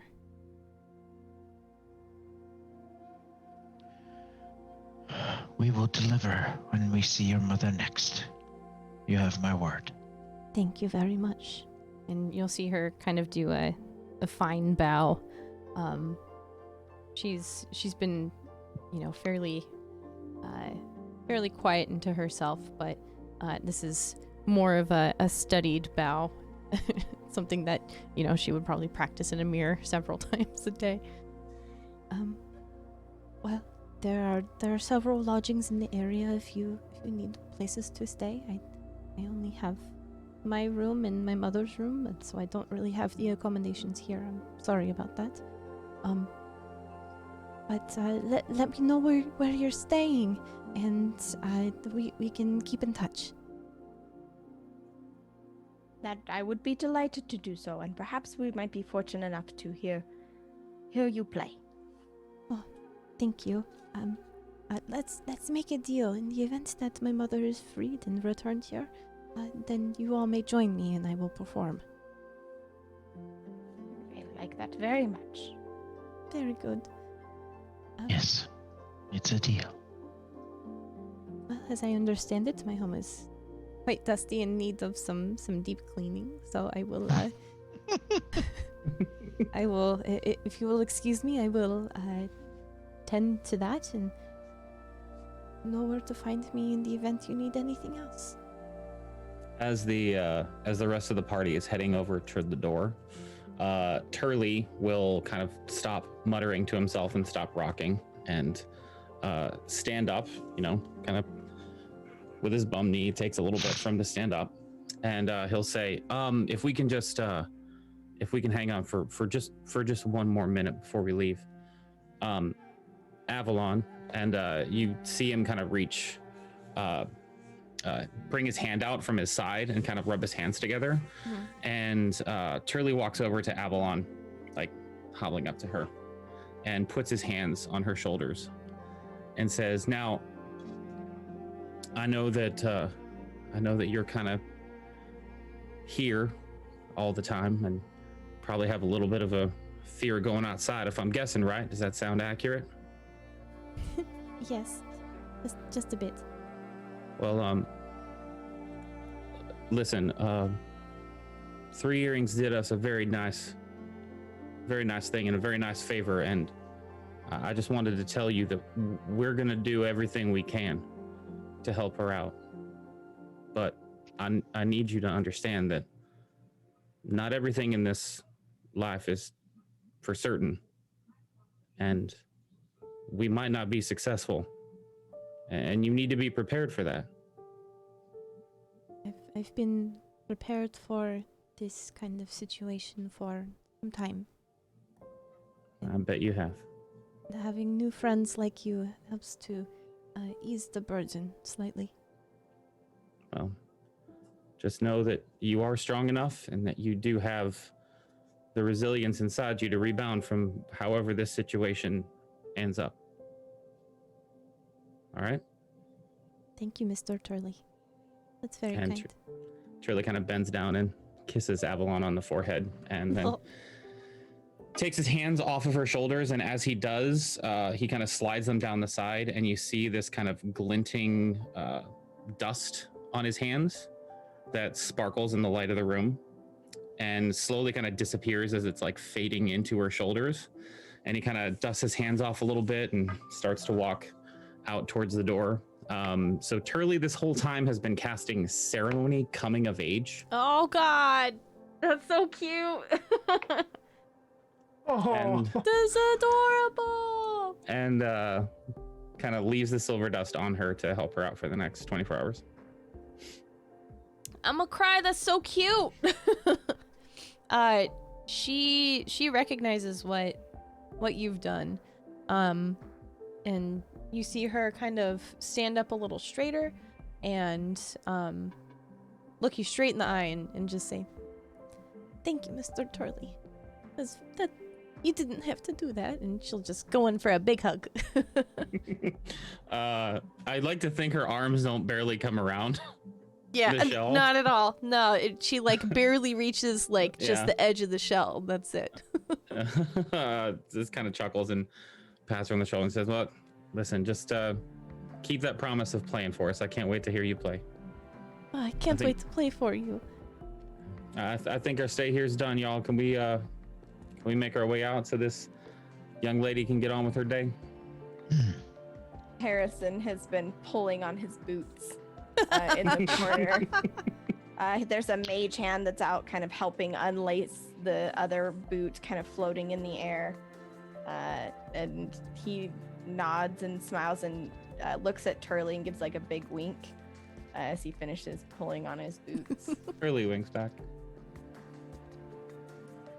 As we go out, Knight will kind of make sure he's the last one out. He'll step up to Avalon and say, "For someone studious as you, there are opportunities at the Temple of Ayun with the Cobalt Soul. If you are interested, you take this envelope, give it to a monk or archivist at the temple, and see where it takes you." Now, hand envelope is sealed with the seal of the Cobalt Soul in the wax, and inside, Knight has written on the note, I'll just peel back the curtain, that this one has promise, and signed Stars of the Night Sky, Monk of the Cobalt Soul, Zadash Archive. So cool.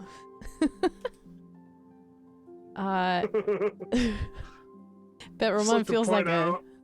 Just like to point out. that, Yep. like, Yep. Harrison like, Yeah. went full teacher mode. Turley did a coming of age ceremony. Knight is giving letters of recommendation, and I stole her shit. Yep, you sure did. Hope you feel real good about that, my dude. I mean, he's a pirate. He can take the pirate out of the pirate ship, but whatever. Listen, As far Pirate. as far as I'm concerned, everything in this place was afforded through piracy. Therefore, it Yeah. doesn't belong to them. Fair. Whatever helps you Roman. sleep at night, buddy. Correct. So you'll see Avalon standing there at the door as you exit, standing a little bit taller, even kind of standing on her toes a little bit to accentuate the height. And she's holding the letter close to her as she just waves, "Goodbye, new friends. It was nice to meet you." And she'll very quietly shut the door behind you guys.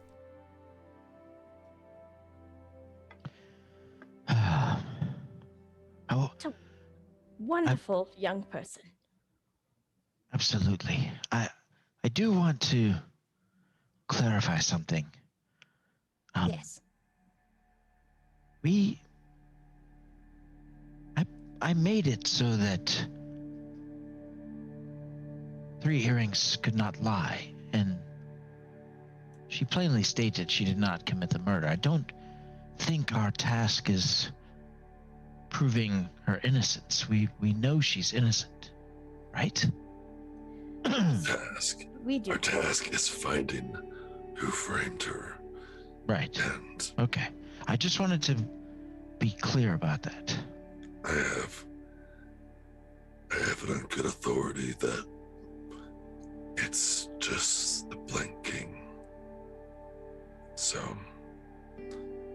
Well, the Plank King hardly came ashore here and killed the Marquis.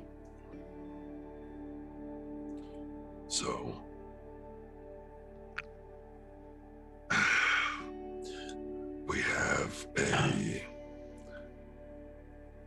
we have a location of where pirates tend to hang out. Yes. I think we suss that out as our next stop. Or Harrison, were you wanting to talk to her teacher?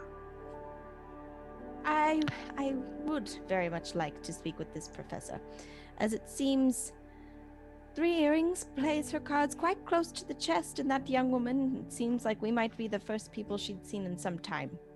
If this Professor Gladys is really so trustworthy, he might know more about the city and what is happening here. He might have more information and an ally in a new Yes, town. yes. Anyone with access to a secret like the location of her daughter is vulnerable to external pressure. And might have more secrets, yes. I agree with you, Knight. He might be a We keeper of many things. We should also talk to some of the dock workers to see if any other notorious ships besides the Wave Chaser were docked at the time.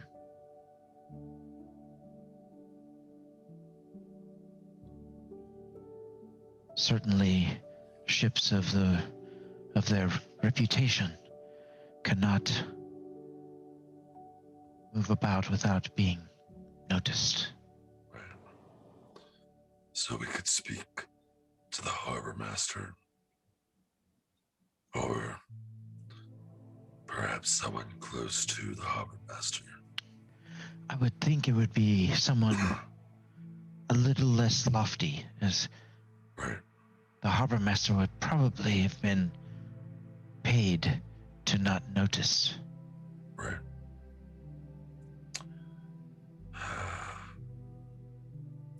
So we have a tavern, we have Yes. this professor, and we have the docks. What if we just bed down at this tavern? What was the tavern's name again? The Laughing The- Ghost. Mm-hmm. Laughing Ghost. Are you sure you don't want to stay at the lavish chateau? I've heard it's very nice. Do we have I'm just kidding. funds? I don't know. So one day I'll put it on my bucket list. Oh, you have a bucket list. I'd be very interested to know what's on there at some point. Not now, clearly. Turley, are you quite all right? You've been quiet. Yeah, I've just a lot on my mind, that's all. Understood. I find that when I have a lot on my mind, it actually helps to verbalize. It helps get the words out and free up some space for some new ideas. Perhaps you might try it, Turley. Just let the words flow through you. And, words have power. They have meaning once you release them into the world. The world changes. Change the world with your words, Turley. Knight's looking around for someone to ask directions to the laughing ghost. Okay. And walks away down the street. I'll try that sometime, Harry. Thank you. And then Harry will nod and finger gun at Turley, and he'll hear in his mind just a very sweet voice. That was a lovely thing that you did, Turley. She's an incredible young woman, and I feel honored to know you and appreciate what you've done. Turley's a little taken back by your concise phrasing, and smiles and looks at his hands and wonders how he can finger gun, and just kind of gives up and nods. Hey. So we're looking for someone to get you to the Laughing Ghost. Is that what we're doing? Yeah, we don't have to RP that. We just get directions. Sure. Yeah. No, I just wasn't sure. I had several different threads that you guys were interested in. Okay. Just getting away from Harry's, explanation to Turley. It's fair. Any reason at all. It takes you some time to find someone that can point you in the right direction. You are in like the super nice part of the city, and she did mention that the Laughing Ghost was in the not nice part of the city. I'll just ask for directions to the not nice part of the city. That's fair, yeah. And you would recall from what Avalon said that it's on like the southernmost part of Nicodranus. So you would essentially like walk out the Opal Archway, continue through that bazaar, passing the Skipping Jewel, just continue south for maybe about another 20 minutes or so until you're in this like kind of seedy area. It's not super seedy, it's just a lot more confined housing, more street vendors, more commerce happening to try and drum up the economy. Much more busy streets, a lot of kids running around with like dogs and cats and stuff. And eventually you do find someone that can get you to the Laughing Ghost, which only takes another couple minutes to find. You walk into the Laughing Ghost and it's, a fairly broad space, but it is pretty packed. Even I would say that you did spend about an hour there at Avalon's. Got your back. And it took a bit of time to get down here, so it's kind of like mid-morning at this point. For a tavern, mid-morning, middle of the week, it's pretty busy. You'll see, the barkeep is busy, like taking orders, throwing tankards, like sliding them down the bar. People kind of shouting at him, and there's people at tables that look like they haven't left all night. People even like asleep in the corner. People like walking up the stairs to go into some of the rooms that are available. And it's just kind of loud and boisterous and busy in here. Day drinkers, my kind of people. DM, can we take a break here? This seems like a good place. Yeah, I think this is a good place. Let's do that. I will remember to appropriately switch things and not mess up scenes. We'll be back in like 10-15-ish minutes. We're going to take our extended break for the evening. I would encourage you all to do the same. Stretch, get some water, pet a dog, get a snack, do what you need to do. I want to pet a dog. I want to pet a dog so bad. I'll pet an invisible dog. There we go. And we'll be back soon. Hang tight. Woo.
Stop. Sound.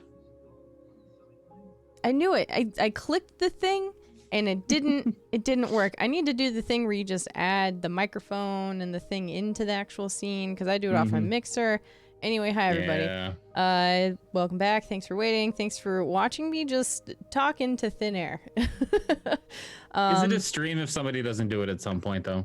I mean, it just man. That's where we're at today. So these guys found themselves in a tavern called the Laughing Ghost, which is just chock full of pirates. This is on the southernmost part of Nicodranus, which you would have noticed is just there's a lot of seedy looking people like down here. People trying to hawk very obviously stolen stuff. Obviously pirates walking around. And you would also notice that like, you know, most of the people that live around here don't really seem to care. It's kind of just part of the vibe down here. Whereas the complete opposite of the spectrum you would have noticed up in the Opal Archway area, which is way nicer. A lot more like Crown's Guard in the area. Clovis Concord would have kind of had a presence as well. They kind of clash here, but they also keep the peace. You don't really notice that down here in the southern part of Nicodranus. Anyway, we're in the tavern now. It's really busy, really loud, just full of people. What are you guys trying to do down here? Before we walked into the tavern, Roman would have just kind of stepped up in front of everybody and then kind of shook his shoulders and turned around. Keep your weapons close. This is not a well-patrolled area, and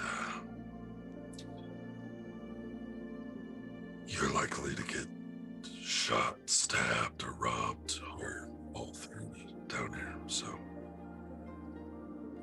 eyes up. Knight looks at his hands and feet and goes, okay. No monk shit. Weapons close. DM, I'd like to remind you that my staff is a quarterstaff of warning, and if I'm in danger or my party is in danger, it will tell me. I am indeed aware of this, good sir. Cool. Yeah, so you guys have established this is not a great place to be. Looking around the tavern, it's like old and dusty and like wood paneling all over the place. It's kind of fallen apart a little bit. But it's got that kind of sheen to it that shows a lot of continuous traffic and use and wear. So it's kind of a well-loved establishment for the patrons here. It's just not in the greatest shape, really. You'll see, you know, the guy, the barkeep behind the bar, slinging drinks everywhere, trying to keep the peace. People off in the corner sleeping, other people off in the corner plotting. There's like one table available. Everything else is taken. It's okay if there's not, but is anybody gambling? Yeah, Oh, I would say no. I'd say that the people that are plotting in the corner also have a table of cards and coin kind of kept close to them, but they're playing stuff down here. I would keep my eyes on them and see if I could learn the game they're playing. Amazing.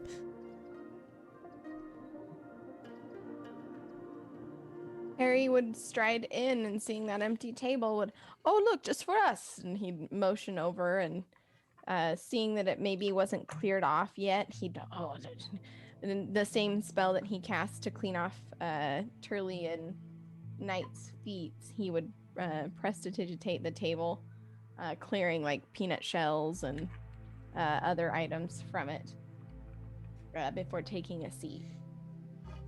Very good. You would notice that the table closest to you, which is very close to you guys, they try and pack as many tables and chairs in here as possible. One of the guys kind of looks at you funny, like, is that magic? Oh, whatever, and it just goes back to his drink. Very curious, but also doesn't care. But how does Harry pick up on his curiosity? 1,000%, yeah. Harry would have heard this man say, "Hey, is that magic?" Why, yes, it is, young man. And he would actually, like, right before his butt hit the chair, he would stand back up and walk over and see another potential person to teach. And just a simple cantrip, actually, prestidigitation. Would you like to learn more? It's very simple, you see, and he will begin again, and it'll be like I imagine the polar opposite of the very sweet and sincere moment that he had with Avalon, where he is legitimately trying to teach this person how this spell works, but I'm guessing this person doesn't actually care. What's a cantrip? Has no clue. Oh, good heavens. Is like halfway to blacked out, just, you know, curious, but like looking back at his friends like, hey, this guy, and just can't really keep his attention anywhere. So even as you're talking to him, he's like kind of paying attention, but also like staring at his drink and looking at his friend. He's not really giving you his full gaze. Yeah, once it will take a painful amount of time for Harry to pick up that this guy is drunk. But once he does, well, I see. Oh, I see, I'm interrupting. And you are not actually interested. How unfortunate. Best of luck to you. Read a book. And he'll go back to his table. Turley, when he comes up to the table, would be like loving the energy in this place.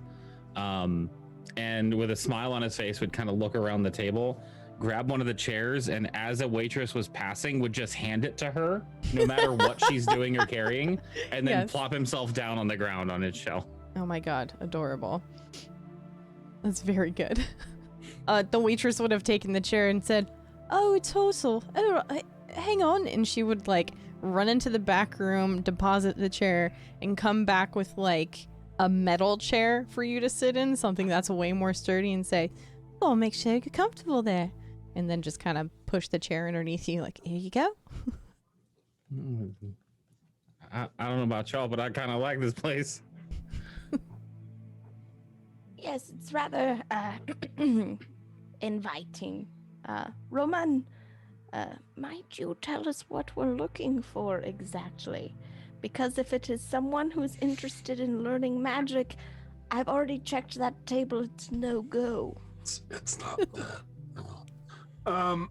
Roman would be looking for, again, revelry, iconography, specifically the more subtle bits, again, using Thieves' Cant to kind of just scope the room and see if there are any a good person to start with would be like a fence, any obvious fences, or if there's even anyone that Roman recognizes in here. Okay. Roll a perception check for me, would you please?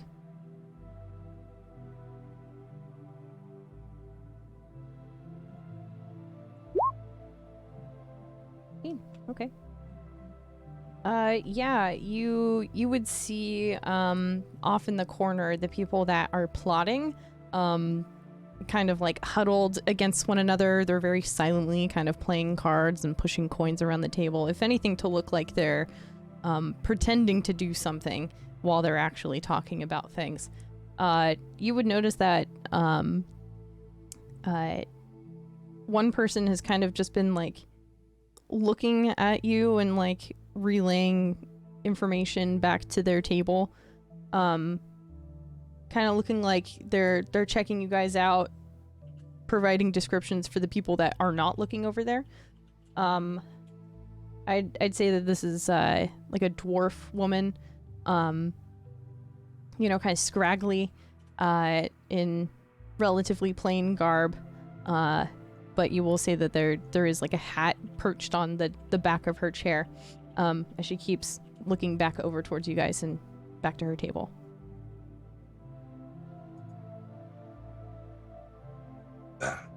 That's who we're looking for. Who? Just by the way they're acting, would I be able to kind of note them as captains, higher ranking officers, or if they have like any sort of markings or clothing that would denote them as members of a certain crew, anything like that? With that 18 perception, I would say that, you do recognize them to be a sailor, first and foremost. They do definitely seem to be related to the revelry in some way. You can't quite tell exactly like what crew they belong to, but you can tell by the garb that she's wearing that she's not high ranking, she's not low ranking, she's kind of in that middle tier. So she does kind of look like someone who would scout information or, kind of be the eyes and ears of those top dogs on cruise. There's a captain over there, I'm sure of it.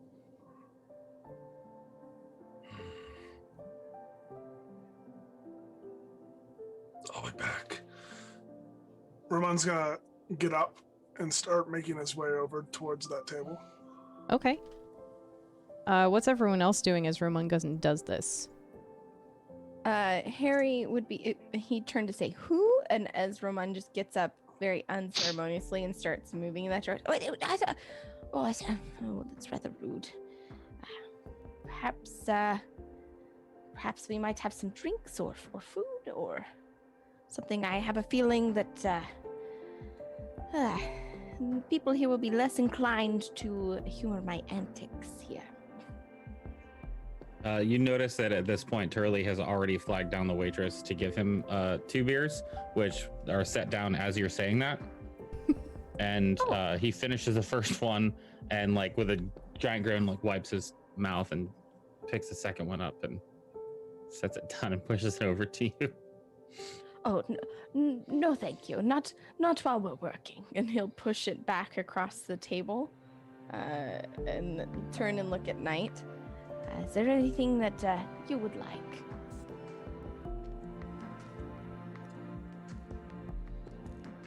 Maybe something small to eat. That's probably about it. And Knight is just going to get up from. I don't know if I ever sat down, but I'm paying attention to where Roman is going and what's happening with him, just in case. Okay.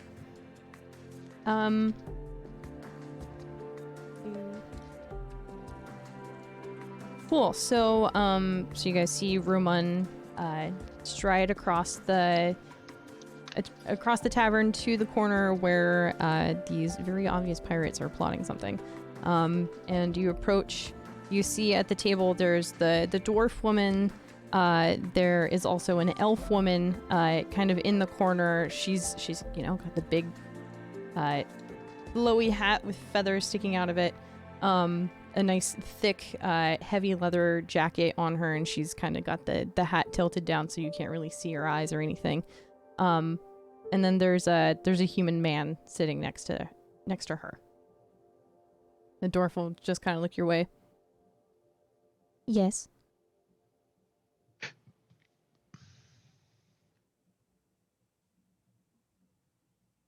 I am indeed needed. Apologies. Ramon will look at the dwarf and just kind of glare at her, and then look at the elf woman with the large billowing hat.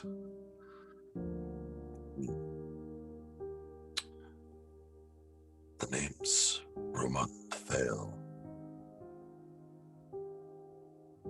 You'll see as you say your name, the elf woman kind of just like perks her head up just a little bit, but you still can't see her eyes.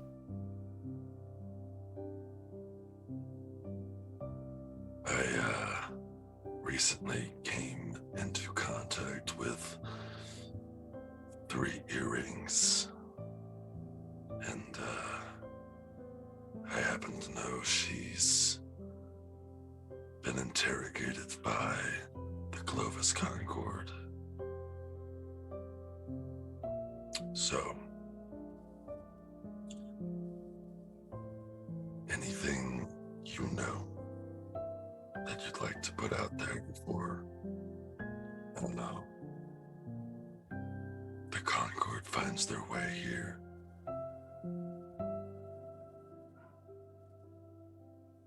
You'll notice that the human man is just kind of sitting there, arms crossed on the table, just looking up at you, not breaking eye contact, not flinching at any of these names. The dwarf, on the other hand, she's kind of fidgeting in her seat a little bit, kind of looking between you and the captain.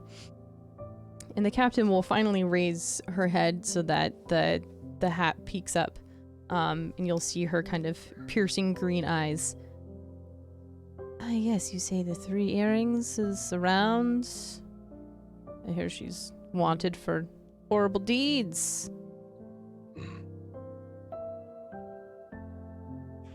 I think we both know she had nothing to do with it.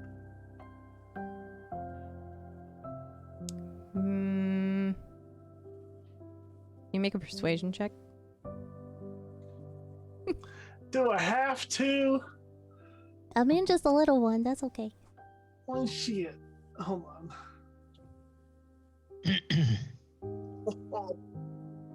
Oh my god. Negative roll. Oh, bud. Is that 4? 4. That's It's a minus negative 1. No, I meant is that the 4th one for you? That is Oh. the 4th one that I've rolled tonight. You need to sage your home, sir. Do something. Be gone, foul spirits. Pray to Gary Gygax or Jeez. something. My goodness.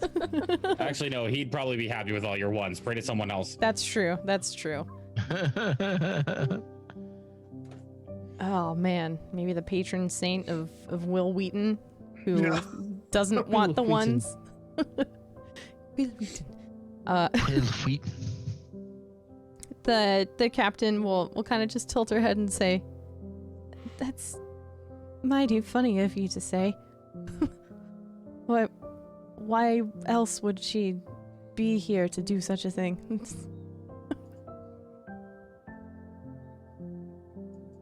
Who would do that? She's just kind of giggling, like you can tell she's a couple tankards in too. Ramon will let his eyes kind of glide towards the human as Mhm. well. What is? It's a human male. You Yeah. said. Mm-hmm. What is? Is he still just kind of stone faced? For the most part, yeah. As the captain continues to kind of sputter through her words and giggle a little bit, you'll see he relaxes only slightly, and kind of looks towards her to make sure she's okay, and then looks back up at you. He's the first. Yeah. I would still take that like 18 perception that you had earlier. You would definitely know that that's the first mate for sure. Yeah. Right. Apologies, I gave you my name. What's yours? Captain Motentia, nice to meet you. I'll type that in Yes. Discord. Yep. Thank you. Got you. Did you see me being like, huh?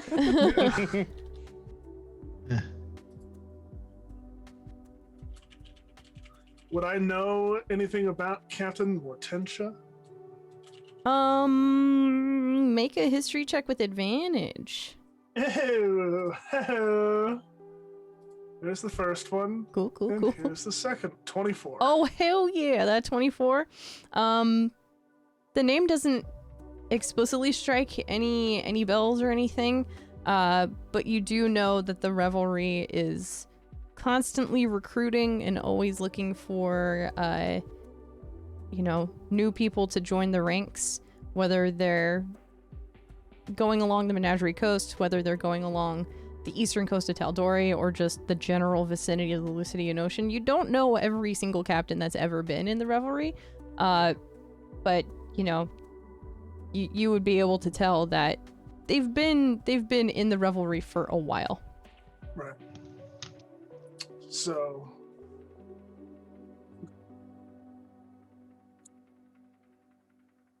Hortensia.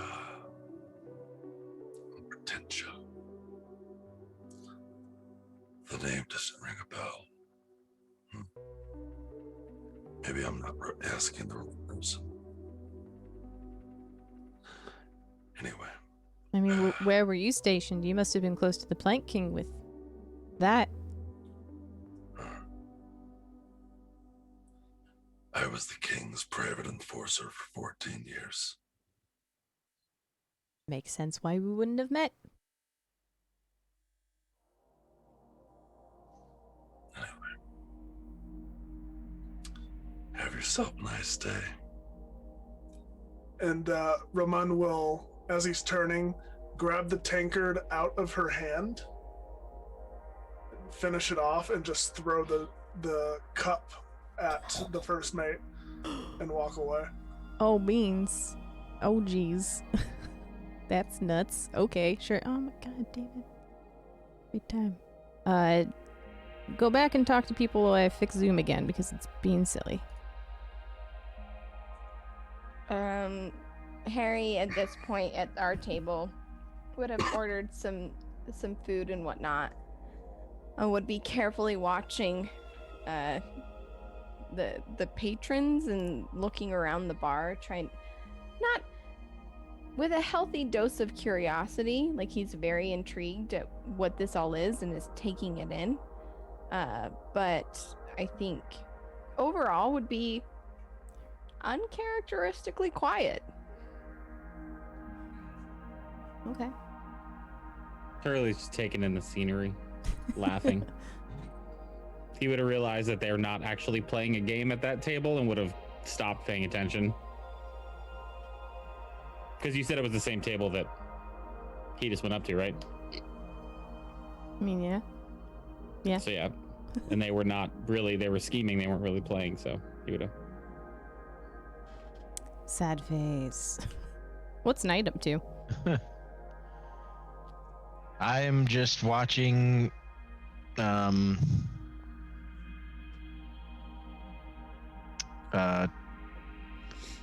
keep wanting to say Turley, but it's not Turley, it's Ramon. Yeah, because if shit pops off, he wants to be ready. So knowing how Ramon is and his propensity for chaos, when Ramon just goes off by himself, Knight gets very nervous. This is good. That's adorable. Feels accurate. I feel like you should re-amend that to be when Tyrant goes off on his own. Yeah, well. No matter the system or campaign. Yep. Yep. Confirmed. Ramon will make his way back to the table, kind of just taking his time a little bit. And he's going to pull out a pack of playing cards and sit with his back facing away from the spotter. And he's going to just look at Turley. Give her a hand. I'm sorry, I wasn't paying any attention at all. What? There's like suds on his like upper lip. Care to play a hand of cards? I mean, sure. Do you have cards? Yeah. Yeah, he pulled them out as he was walking over. Oh, okay. Sure. Yeah. What are we playing? I don't know how to play cards.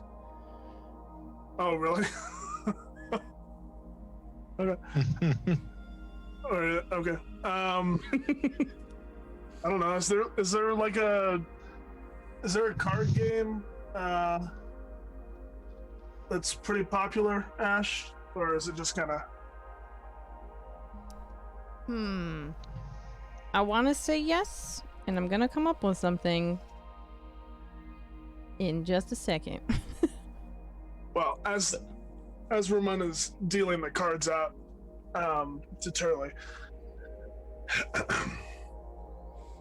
The one in the hat's the captain. I wasn't able to get anything out of her, but All right. Good to know. I think at least one of us should tail them when they leave. Turley kind of stares at you for like a long pause before responding, and then glances at his cane. I have a feeling you just volunteered yourself, unless not you want to do it. I said at least one of us, but Right. welcome. Right, but still, he knocks his cane on the table. Roman would know the game, the Elven Crown, and be able to teach that. Yes, I will teach that game. Personal goals. Turley wants to learn Elven Crown. There you go. There are the rules. Holy crap. Thanks, Internet. You're super cool. Yeah. Are we doing this right now, or is this like out of character? We're gonna learn this. Out of character, we're gonna learn this. Okay, got it. Yeah, we're cool. gonna revisit this Hell Okay, yeah. got it. because we're not actually playing the game right now. This was Mhm. just so that they didn't think I was gossiping. So listen, Turley thought we were playing the game, and Oh. so he's still waiting for you to teach him how to play. Well, then I would teach you how to play, Okay. He's but very I happy. wouldn't like play. Yeah, we're not like actually playing, but Yeah. you thought it was a ruse, and he's like, no, really. Like, how do we do this? Yeah. Harrison, once you start explaining the rules, will be like very intently listening and watching. Is this, wait a minute, hang on, hold on, listen, hang on for a second. Listen, Ramon, I need you to stop explaining the rules for a second. Harry, do you not know how to play this game? No, I do not. You see, games are not something I particularly care for. The world around us is much more fascinating than this, but There's something you can't talk at length on? well, there are many things that I can't talk on length about, Shirley. Huh. I am a student of the universe, same as anyone else. There are many things that I've yet to learn. I genuinely thought you just knew everything and could be a source of information for that. I'm sorry, I didn't mean to. Oh, not at all. I'm quite grateful. I've learned from each of you every single day, Turley. And I you as well. Let's learn this game together. For the record, I want to be clear. He's completely sincere about all of this. Mm-hmm. And so is Harrison. Okay. Like, there is no guile at all, and he's not like offended or anything. Just, no, of course I don't know this. Let's learn together. I would like that. Now, Roman, are you saying? Explain the shapes on the cards again. Sorry, I was very distracted. There was a man over there yelling about, I don't know, turducken? Is that a thing? All right. My God. Cannon. It's a pirate bar. It makes sense. Hang on. Quickly Yeah, making a note that the Laughing Ghost serves turducken. Ramon will go through the process of explaining the game. I don't know. Should I just explain it for the audience? If you want to, yeah, go for it. I'm gonna explain it for the audience. A game of Elven Crown encompasses the values of strategy and maneuvering. Elves understand that there is always another way. To keep your options open is to survive. I like Each that. player receives 3 cards. Only During their turn, yes, only 3. During their turn, players play 1 card. Players can refill their hand to 3 cards for as long as there are cards in the deck. No, wait. Can I refill my hand at any time, or just whenever is there like at the end of the turn? Is that when it happens? At the end of your turn. Yes. Okay. The player that has most recently fired a bow begins the game. Well, that's not me. Well, how about you, Harrison? God, Lord, I can't remember. I don't think I ever actually have ghastly things. What? We used to play this game as children, and I would never get to go first. Sake. Ramon will pull out his light crossbow and just shoot it into the table really quick. Just Oh my let word. me explain the game. Roman, that was highly Listen, waitress, unnecessary. it's okay. He's just explaining Roman the game. can go It's cool. first. Roman can go first. The waitress will just come by, pick up the arrow, like get it out of the floor, toss it on the table, and just say, "Have fun," and she just keeps going. The first player places a card on a square of the gaming board. The next player may place a card next to a card already in the game in a horizontal or vertical direction. The card Curly takes must... a card out of his hand and puts it into Harry's hand.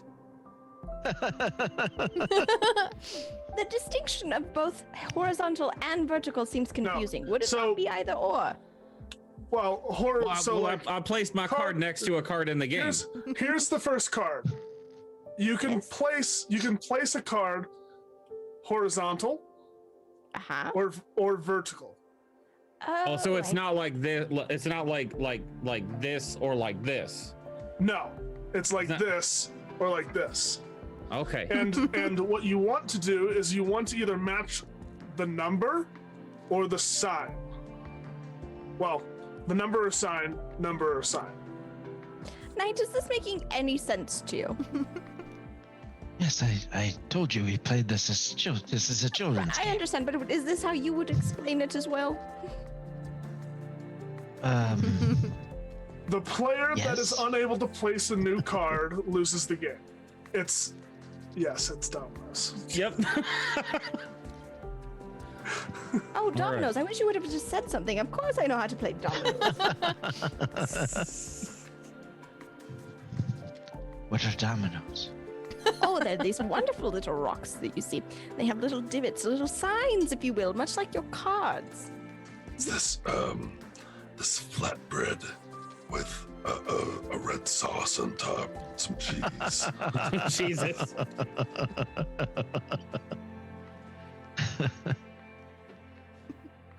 Shirley has a little moment of a grimace on his face as you mentioned red sauce, thinking about the morning that we've had.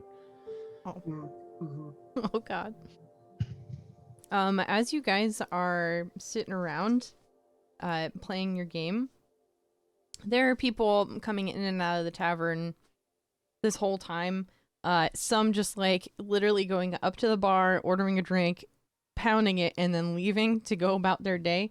At this point, it's probably about noon, so it's around lunchtime. So it is becoming more and more busy. The people that were here during the morning, virtually all of them have left, save for the sleeping people in the corner. They're just dead drunk. Ramon, you will notice, well, I want to ask where everyone's sitting. Is like I'm facing the door. Okay, great. That's what I thought. Perfect. So you would you say that you'd be like keeping tabs on everyone that's coming in here? In or out. Mm-hmm. Yep. Cool. Like keeping a mental note of everyone entering and exiting the premises. Fantastic. So You will, after some time playing the game, still keeping track of everything, see someone who looks kind of familiar, and kind of have to do a double glance up, and you see a woman walk in, long leather coat, kind of buckles all over the place. She's got oh god, I can never describe it correctly, but like kind of kinky hair that's just like in very, very fine ringlet Crimped? curls. Is it? Oh, in curls. Okay, it's Yeah. not crimped. All right. Yeah. I was like, what year is it? Basically she has textured hair that is keeping it nice and tight, kind of close to her head, but she has a lot of it, so it's just kind of flowing everywhere. She's also wearing kind of a neck scarf. Looks a little confused as she recognizes you and walks up to the table. Roman? What are you doing in Nicodranus? And you would recognize that this is your new friend Harriet.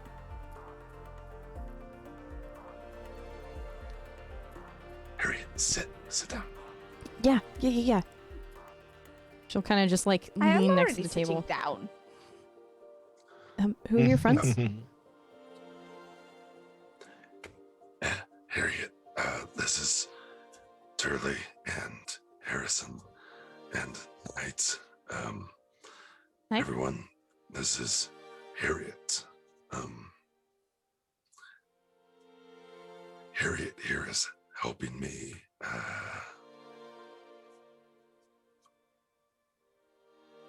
Well,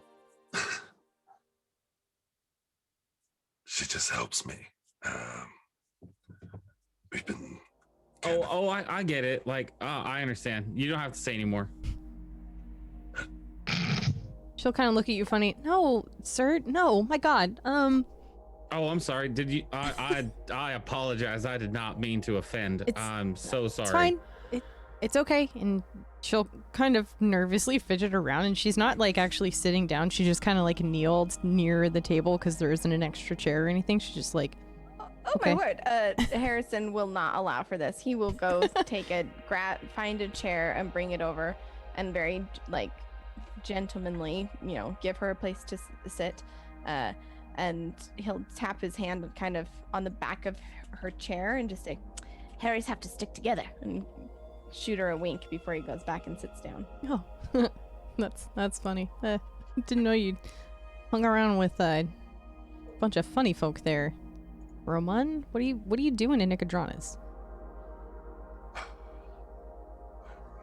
Tracking down a lead on the planking. Ooh, this is not what I wanted to hear you say come out of that mouth, sir. But if that's what you're doing, okay. Why are you here? I'm running my network, sir. I'm looking out for people. You're in the worst place for this. I know. Trust me, I know. But we have information that the Blank King has orchestrated the assassination of the Marquis of Port Zoom. Okay. Didn't know you were a detective now, sir. Strange times. Oh, by the way, Turley, it's not like that. Harriet here helps me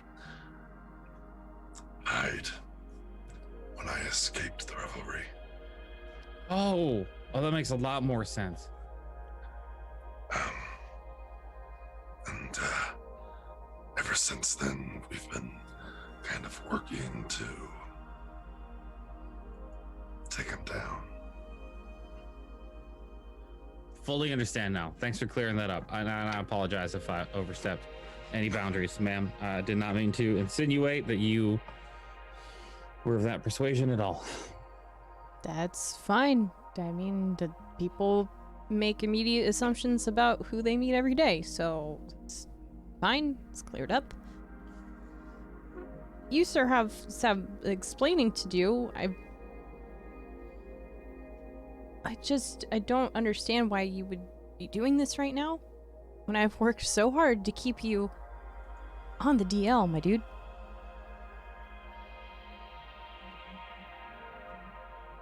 Just sit in the shadows anymore.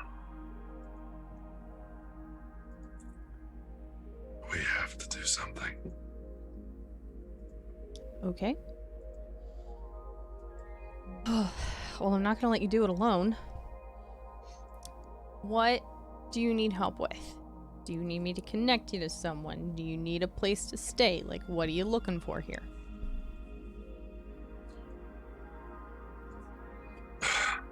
We were hoping to find person directly responsible for the murder, or way to find them something, but you know me. I can suss people out, but getting them to actually talk without violence is a little more difficult. Yep. Okay. Sorry, just trying to process all this information. I had a totally different reason for why I was coming in here today. Not to see someone else that I'd now need to help. So if you'll excuse me for just a moment, I have some things I need to take care of. Where do you have a boat? Do you have a place that you're already staying? How can I find you? Because I need to go take care of something, and then I can meet back up.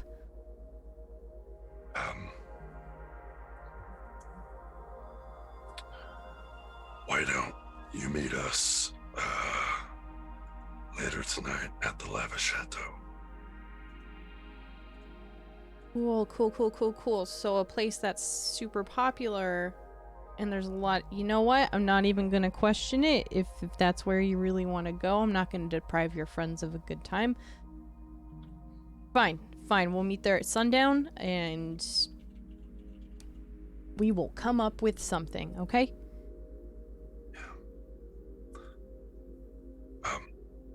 Harriet, it's good to see you.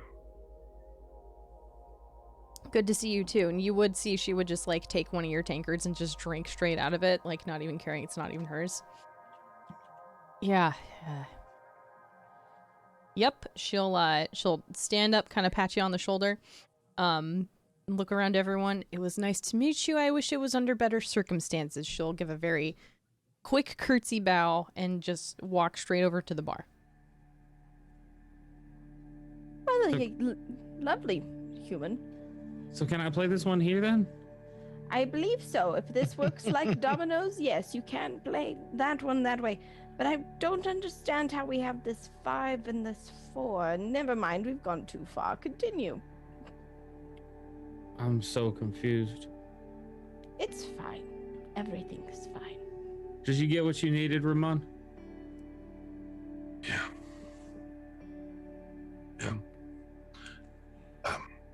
Night. I guess we're going to the Lava Chateau. I thought you said it was too expensive. I'm very excited. Well, if Harriet's footing the bill. Roman,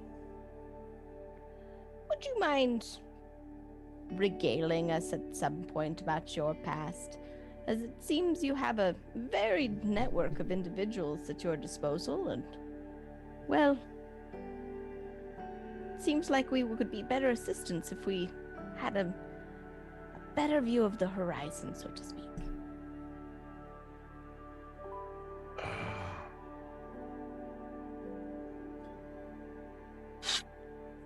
Yeah.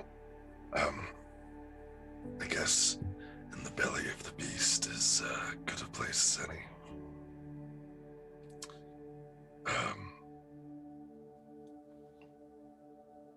When I was a boy, I lived in a small fishing village outside of Nicotranos.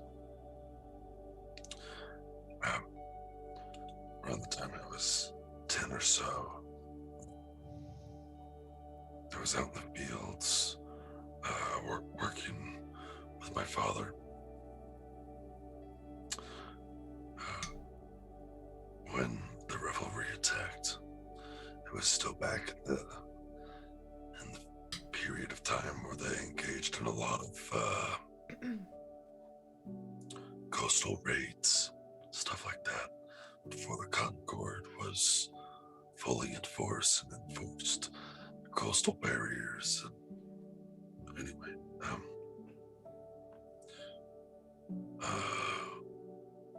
my parents died in that raid, and I was taken.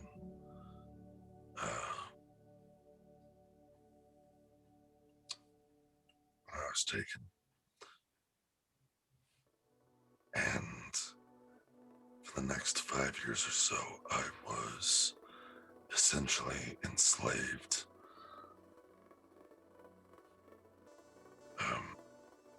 As a deckhand and other menial things, and I eventually found my way to befriending this up-and-coming pirate. Some of you, or you all know him as the Blank King. So when he took power, for the next 14 years or so, I was his enforcer of some kind.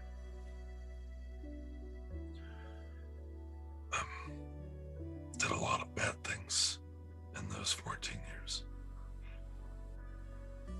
And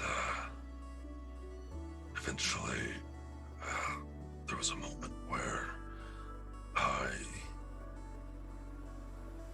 did want to follow through on something he told me to do, and he punished me for it. He took my voice and my title, and he personally walked me over the edge of the highest point of Darktome. I survived the fall and made my escape. And ever since then, I have been running from my life as a pirate and from the Clovis Concord until recently for the crimes that I've committed against so many people.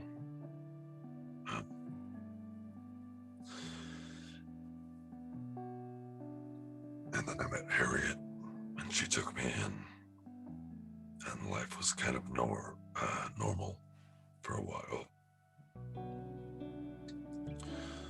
Until I decided enough was enough.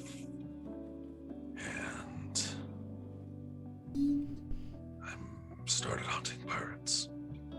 That's where I am now.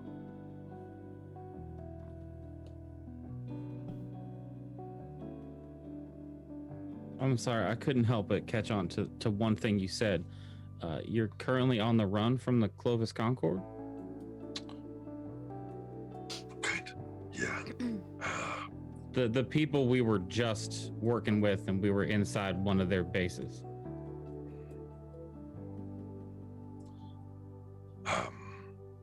My name, Ramonthale, is a wanted entity. That's why I don't give my name. It was very brave of you. And in what city are you wanted? Mainly. Where did it begin? Kind of poetic justice. justice, I suppose, but here in Nicotronus is where it began.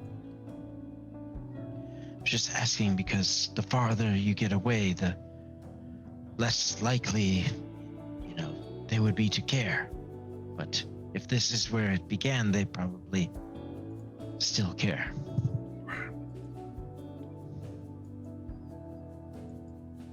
So,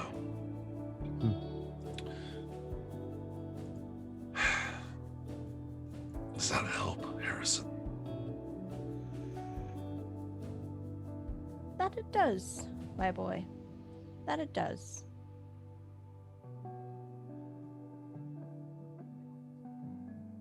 It seems that we will be together for some time. And it seems that we will continue to dive deeper into this net of intrigue and piracy.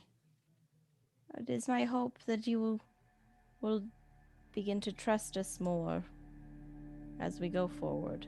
Here, Turley, if you turn the card there, yes, like that.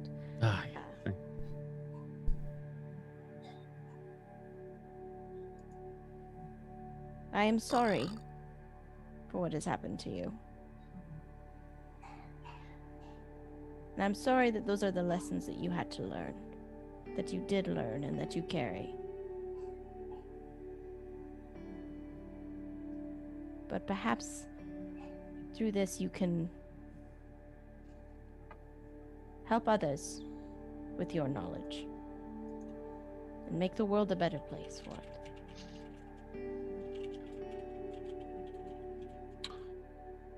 That's the goal.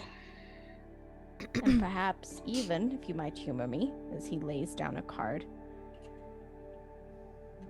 you'll be able to do it without violence.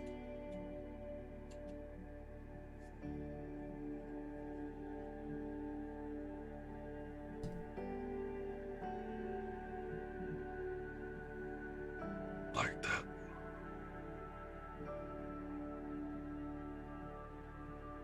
Harrison will just smile.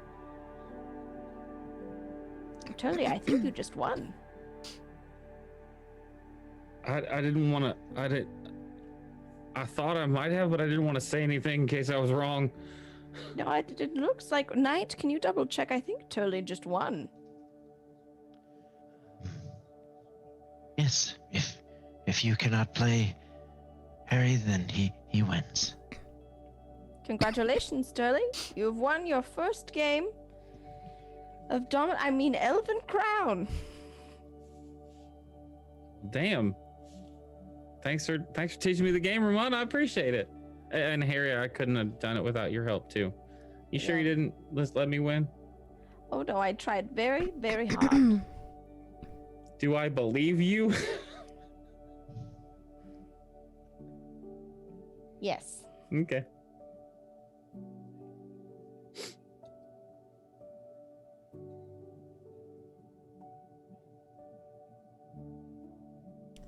So as everyone's sitting here and, listening to Roman, understanding where he's coming from and sympathizing with him, people keep leaving and coming into the tavern. It's like people aren't paying attention to the group at all. Save for one individual. Harriet left the table and went up to the bar, directly to the bartender. And the bartender was more than receptive to her.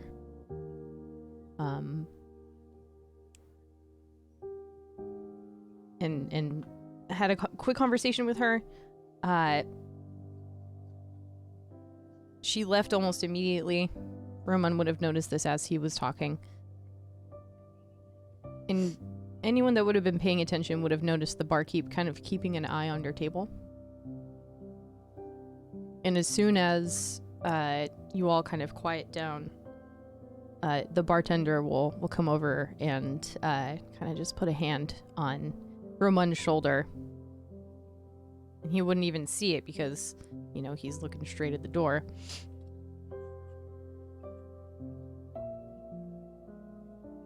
You need a place to stay? Got some rooms up here?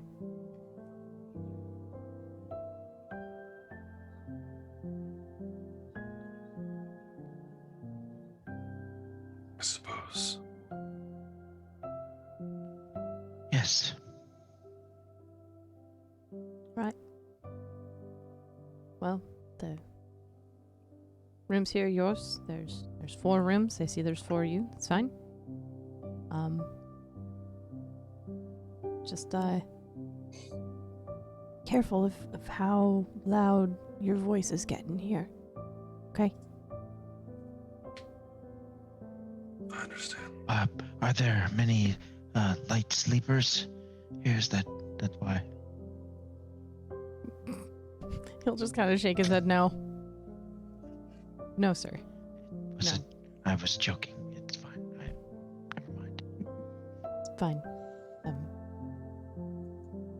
Come and see me when you need to, get your keys. You're welcome to come and go as you please. There's no tab. This is all under Harriet. Don't worry about it. And he'll lean just a little bit closer to you, Roman, and say, he has eyes everywhere. Especially here. Especially in this bar. That's why I'm part of the same order that Harriet is, so be careful, okay? And he'll just tap you on the shoulder and go back to the bar.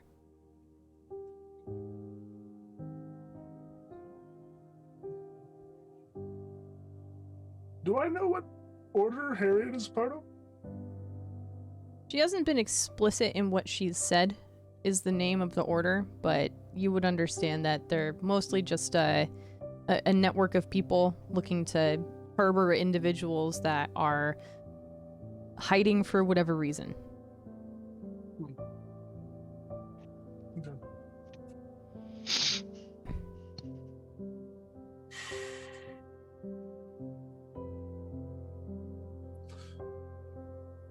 Well,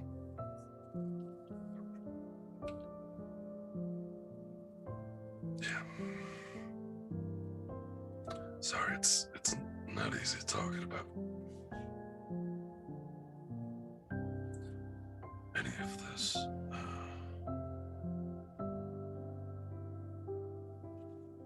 I'm gonna. Sorry, what was that? Yes, we Roman? should. I've been muted that entire time. You muted No, towards you're the fine. Oh, okay. I'm gonna go take a nap. We should be more discreet, especially now that we know Roman is sought after.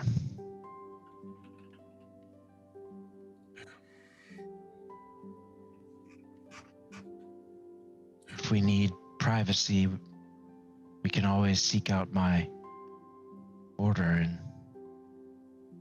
they should provide safe haven, but only when necessary.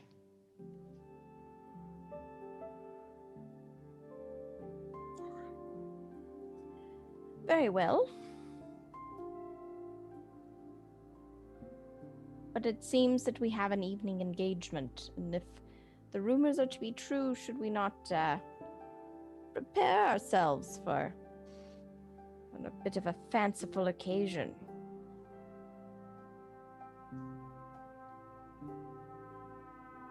Charlie, I'm not sure how it works, but do you have, perhaps a dress, tie, or sash of some sort? I mean, I have a nice set of robes. Perfect.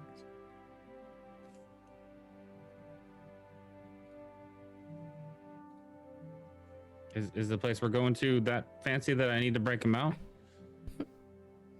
Well, I've never been myself, but the young lord was very excited to tell me about his trip to the lavish chateau. Oh, really? Sorry, that was out of character.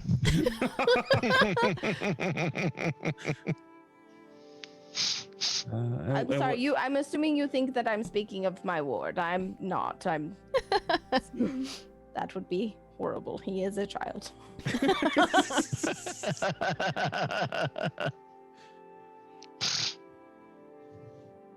I have to admit, I was a little confused, but I don't know what goes on at the Lavish Chateau, so.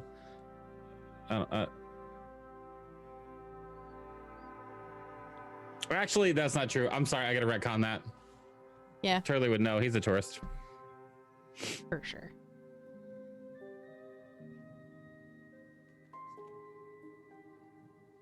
So what are y'all doing in the interim? Ramon's taking a nap, or going to, I think, maybe.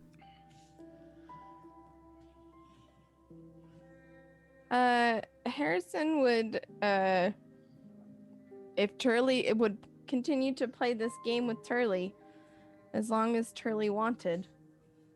Turley will stay in that area until he has just breached the edge of intoxication. Yep. Having a great fucking time.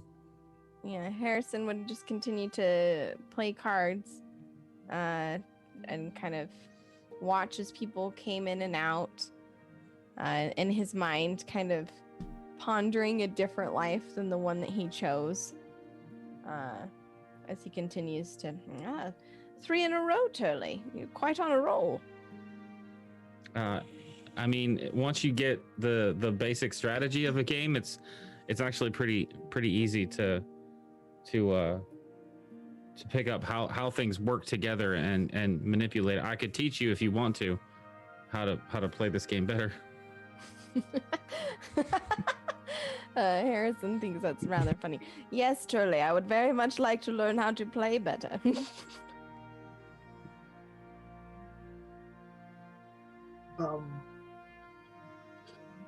Roman would go up to take a nap. Does the room have a window? Or... I would say that it has kind of one of those like small rectangular windows that just kind of opens up a little bit higher up in the wall to allow some fresh air. But the orientation of where the tavern is, it's like tucked into a bunch of buildings. The view's out the front. The rooms are pointed towards the back. Mm-hmm. Roman, being somewhat diminutive, he's not like a huge guy. Would he be able to climb through that window? Ooh, it's one of those real tiny windows. I don't know how big is Roman. I mean, he's kind of lanky. Yeah. Sea elf pirate dude. Yeah, lanky for sure. I can give you acrobatics, athletics, whatever you need from me. Let's do that athletics, good sir.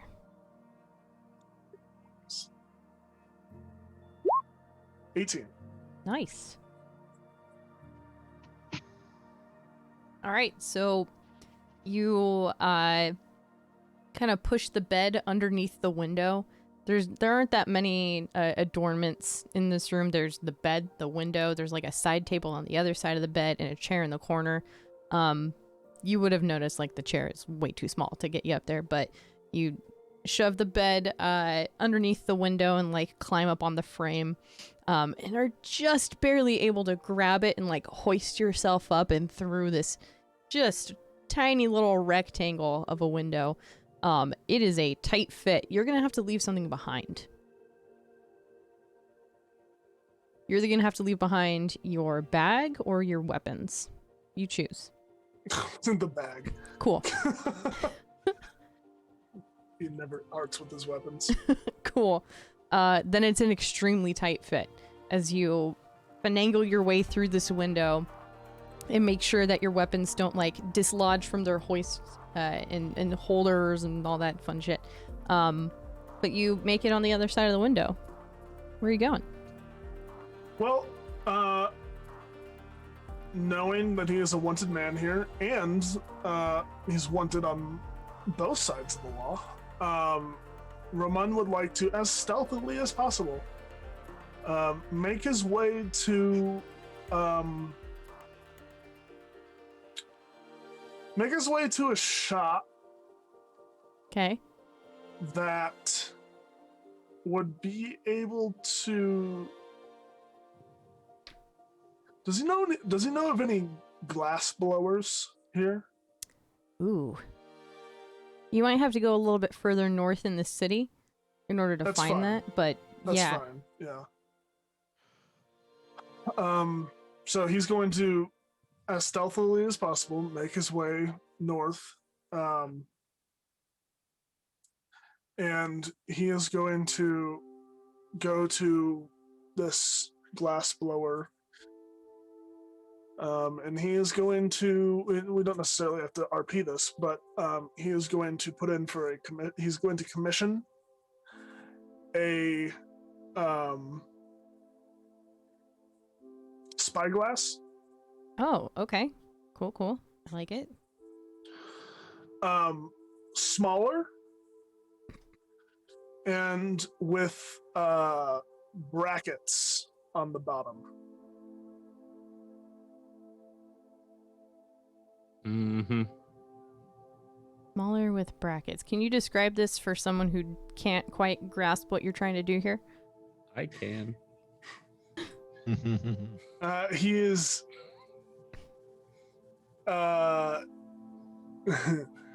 he is commissioning a rifle scope, essentially. Fuck. Okay, that's cool. But That's really smart. the important thing is that the spyglass is small enough but powerful enough that he could use it independently from whatever weapon he wants. Actually, here he just wants a small but powerful spyglass. That's what he's commissioning here. Cool. And then he is going to try to make his own bracket attachment that he could retrofit to any of his guns. Sick. I love this so very much. It's fueling me. Hell yeah. Yeah, you're definitely able to find a glass blower who is able to make something for you in such a way. They look at you a little funny when they're like, a spyglass that tiny. Like, why would you ever want that? Whatever, you're paying. And they happily set up the commission for you, and they estimate it'll take about probably 2 days to work, especially with something that small. It's kind of an intricate project. So yeah, if you come back in 2 days' time, they will have that ready for you. Okay. For free. Wipe my hands of it. Let's get out of here. Nope. It would probably cost you like 5 silver. It's not much. Oh, okay.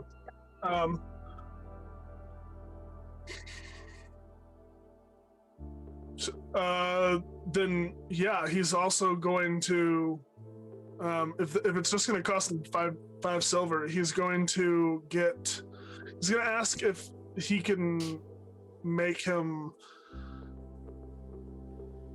one that's a little larger as well, but like meld them together for like medium and long range. And then also do the bracket. And so he's willing to pay up to, I don't know, 5 gold for all of this. Damn, 5 gold. Yeah, you know what? For that detailed of a project, including the bracket, something that they don't typically do, they will happily take that price and say it'll take 2.5 days in order to do this. So 2 days from now, in the late evening, just before they close, they hope to have it available for you. Okay. And Roman will just spend a little bit of time roaming the streets, kind of just wants to be alone out and about. Okay. Before we get to whatever the hell you're doing out and about, other than, you know, commissioning cool gun parts that just went completely over my head, what are Harry and Knight doing? I would say at this point, it's probably been like 30 minutes So within that time frame, and maybe for the next couple hours, what would you all, even Turley, have been doing?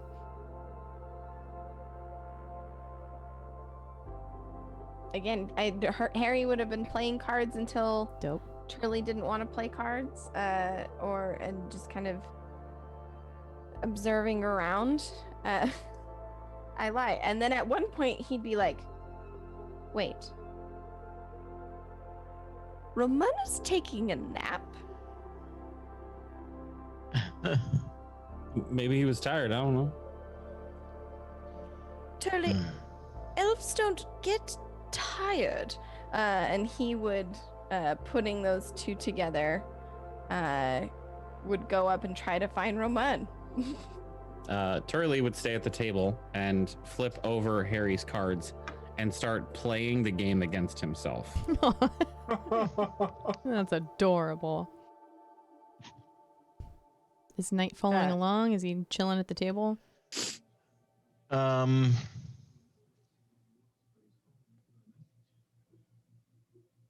I think Knight would go up to the bartender and say, excuse me, I'm curious, how many your clientele are all seafaring folk, yes? How many different ships, that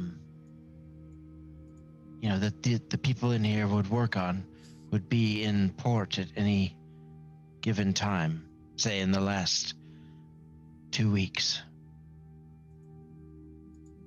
I mean, it's our kind of the busy season around here. It's early summer, so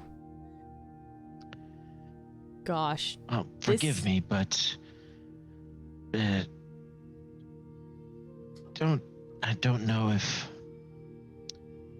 I'm asking the right question the right way. For the people that are in here, Yeah.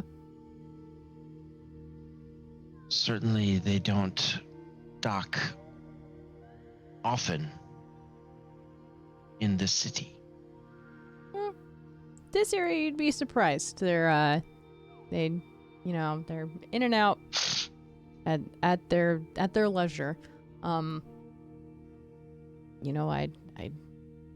not one to discriminate the kind of clientele that come here, but and he'll kind of lean down a little bit, recognizing that you're part of Room 1's crew here.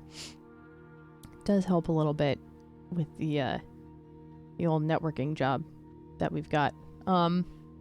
Anyway, I would say this side of the city, anywhere between a dozen and 3 dozen ships at any given time. It's touch and go there with how many people are in port, out of port. Depends on the day, kind of thing.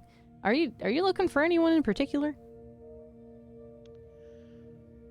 No, but I'm curious as to what are the sea wardens? What were the guys called? The shore wardens. Shore wardens. Mm-hmm. I'm curious how so many could be in port without attracting the attention of the shore wardens or the Zalezo.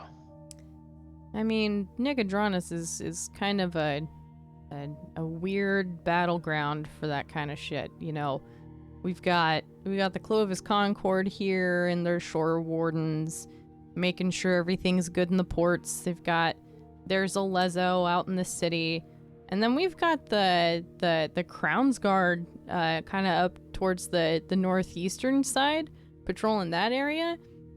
It's a weird bout of policing and enforcing around here, so there isn't any one place that makes the rules or anything. It's kind of cordoned off, but in a very strange mix. Nicodranas is a very unique city, is what I'm trying to say. So you know, sometimes the Zalazo will turn a blind eye to things that the Crown's Guard will immediately come and attempt to enforce with. So it's strange. If you're with Roman, chances are you're working on something a little bit dangerous. Are you trying to say you're looking for dangerous folk here, son? No, my pursuit is academic. Right, Cobalt Soul. Yep. I'm merely trying to solve a puzzle. Puzzles. You're a puzzle guy. Cool. You just added a few dozen pieces to the puzzle. Oh, that's not my intention. If you need help sorting the pieces, I suppose. Let me know. I know Harriet's good for that. She's a real wise kid when it comes to puzzle cracking, so I would advise you to bend her ear in that. I'm sorry if I keep muddying the waters out here a little bit for you, but you know, maybe ask her. Yes, I will. Well, is there Thank anything else I can get you? Any food or anything? It's almost dinner time at this point. Anything at all? No. No, thank you. And he'll go back to the table. Okay. With Turley.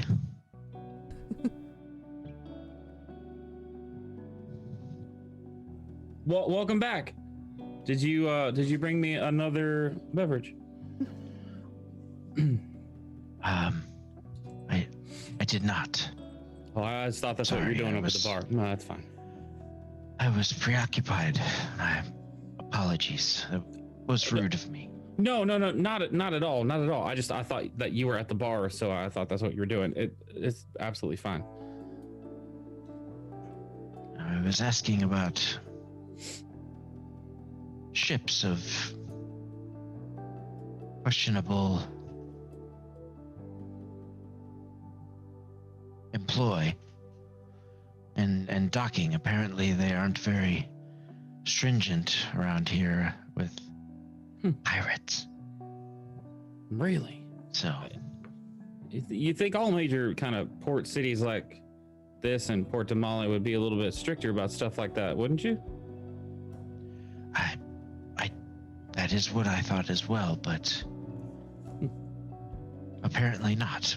So it complicates things a little, but I'm sure we'll figure it out. So, kind of like we're looking for a needle in a haystack, trying to find this person that's framing 3 earrings, huh?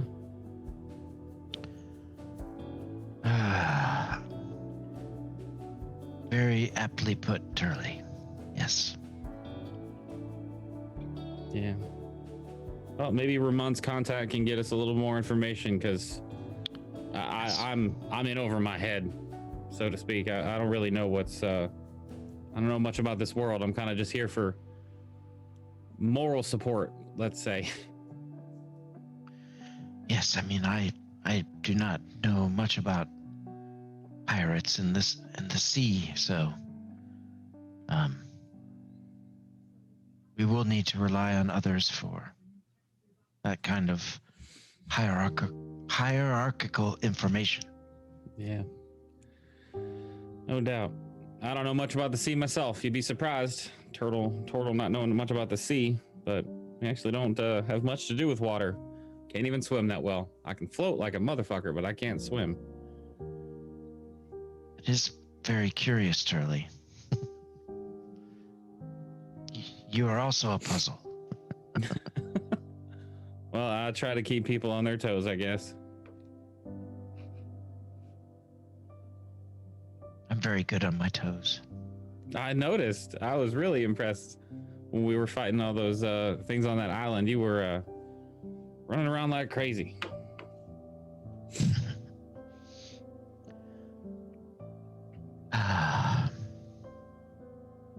Where did Harry go?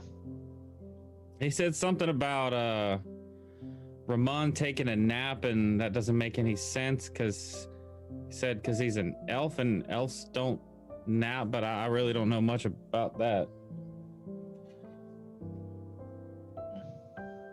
At this point, I think Harrison has made his way, for most definitely, up to the rooms where they were instructed to stay. Would have tried to kind of enter into the room where Roman supposedly is napping, all the while muttering to Pliny on his shoulder.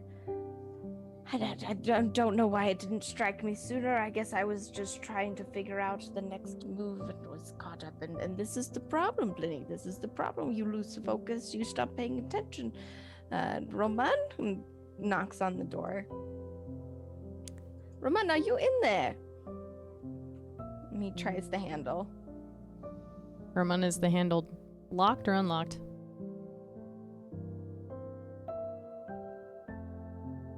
It's unlocked. He opens the door to an empty room, I'm assuming. Yeah. Yeah, you'll just see the bed pushed up under the window with the chair on top of it, and then Roman's bag of holding sitting next to the chair. Another impetuous student. I tell you, Pliny, some people, and he'll move across the room and pick up the bag, and he will take it and continue to mutter to himself. Well, he's got his head on, but it just is in the wrong direction. Well, no, Pliny, I empathize, truly, but we are... Whatever happened to good old-fashioned trust, you know? As he turns and starts walking out of the room. Well, I know you don't trust anyone, Pliny, but that's not me. That's a you problem.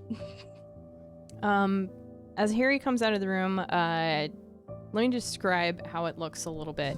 So there's the main tavern area with like a bunch of tables. There's a fireplace on one of the walls. There's the bar. There's all the stuff behind the bar, and there's like a back room with a door off to the right. To the left are the stairs that go up to where the rooms are, but it's not like blocked off. It's kind of an open area. There's just a balcony from all these rooms. So as you walk out, you see the whole tavern. Yeah, the Blue Water Inn, right? You see Turley and Knight sitting at the table and talking, and just as you exit, Knight, realizing that you went up there, kind of meets your eye. You also see in the corner the group of three that Roman went and talked to earlier. The captain and the first mate and kind of the point guard person. They're still there, but as soon as you exit the room, the human male, the first mate, he's been pointed toward the stairs the whole time. And he sees you come out of that room almost immediately as soon as you went in. He would have seen Roman go in there as well. To see you exit alone, and to look kind of confused. He's staring at you, stands straight up, and walks out the bar. Harrison, kind of as he's walking and muttering, and watches this individual who he knew Roman had kind of engaged with in a particularly aggressive fashion. Harrison doesn't get along with people, but he's not dumb. So he sees that and... Pliny, will you please... Well, yes, I know that it's cold, Pliny, but I really would... You know what you need to do. Now go. And he'll send Pliny back into the room and out the window to try and, like, get a view outside, wrapping around the front of the tavern to see where this guy is heading. As Harrison continues to come down the stairs, muttering to himself. he told us the whole story, and I just believed it. And it's like that time when the young master told me about who ate the cookies, and I believed him, and I will never live it down. He comes up and sits down and looks meaningfully at Knight. Doesn't say anything, but points his finger, just like very obviously at him. Roman is gone, and he has a tail. How did he grow a tail? Only Knight can hear this because he does. Oh, sorry. Oh, it's me. Okay, Damn it, it's I me. want that. I want that cannon. No, you know what? Let's do it. Let's do it. Let's do it. No, Roman so is... No. He has a tail. Knight would say, no, I have the tail. Yes, you have a tail. I don't. Are we saying I have the shell? I have I the like shell. to sit on it. Shirley's like right on the edge right now. I don't like sitting on my tail. It hurts. Come closer. Yes. Come Yes. closer, Charlie. Oh, Yes. good. No, you misunderstand.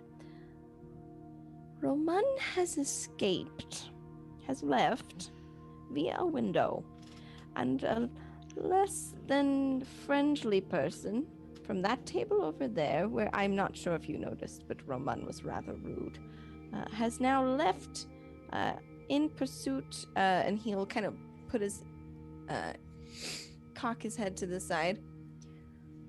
And Pliny says he's headed away. I fear for the worst. I believe our Roman might be in over his head and not realize it. I will follow the. Which one was it that left? The human? Yes, the man. All right, and Knight's gonna get up and out the door and try to get sight first, and then catch up and stealth behind, and follow the pirate. Pliny will drop down out of the air and kind of hover near you, glaring and following you. Is Harrison, all right, Turley? How about a little walk, huh? We should. I mean, this is Ramon's cards. Hang on, I gotta put these all together. I'm collecting the cards. This pouch is not. This is where I keep the silver. You know what? I'll find a fine. place. I have his bag. here. Just Okay, toss the get cards them. in there. No box, no container. By the way, they're all individual loose cards inside that bag now. If you weren't going to, I was. Yep. That'll be fun getting those out. One at a time. Oh my god. So Turley and Sweet revenge. oh god. So Turley and Harrison are still collecting themselves as Knight exits the tavern. Did Knight get a good look at what this guy looked like? What his appearance is? Yeah, because I was watching Roman intently when he went over there. Sick. All right. Please make a perception check at advantage Okay. for me, please. All right. Do it like this. And hit it again. Hopefully it's better. 22. 22. Very good. So yeah, as you exit the can't even say Exert it. the tavern. Exit the tavern. You exit the tavern. It's been, kind of real time between when Harrison announced like, hey, Roman's gone and someone's following him, to you actually getting out of there. So it's been like a minute and a half or so. And it's a fairly crowded area. But it's kind of a large open area in front of this tavern. It's more like a kind of like the quad. It's like a giant square, just bustling with people. But your keen eye would inform you that this gentleman is a little bit further south.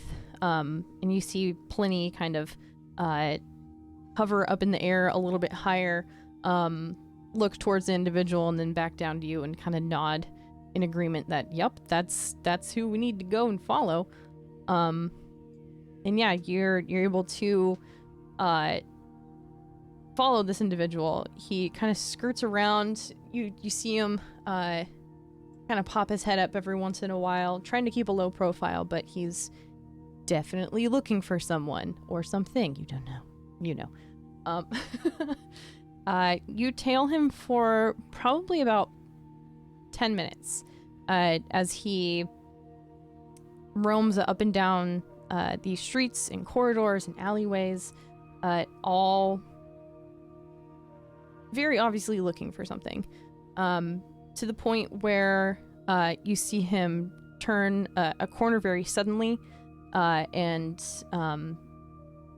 it's a little bit further out of your distance. Pliny flies ahead, kind of shrieks a little bit and comes back to you, flapping his wings very quickly, like, hey, we gotta go.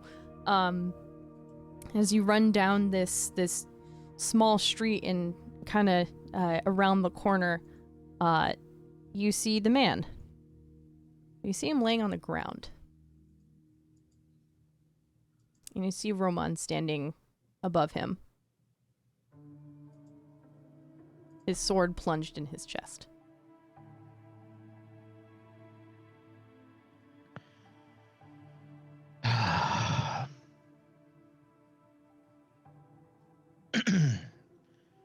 Roman, are you all right? Take the sword, twist it a little bit.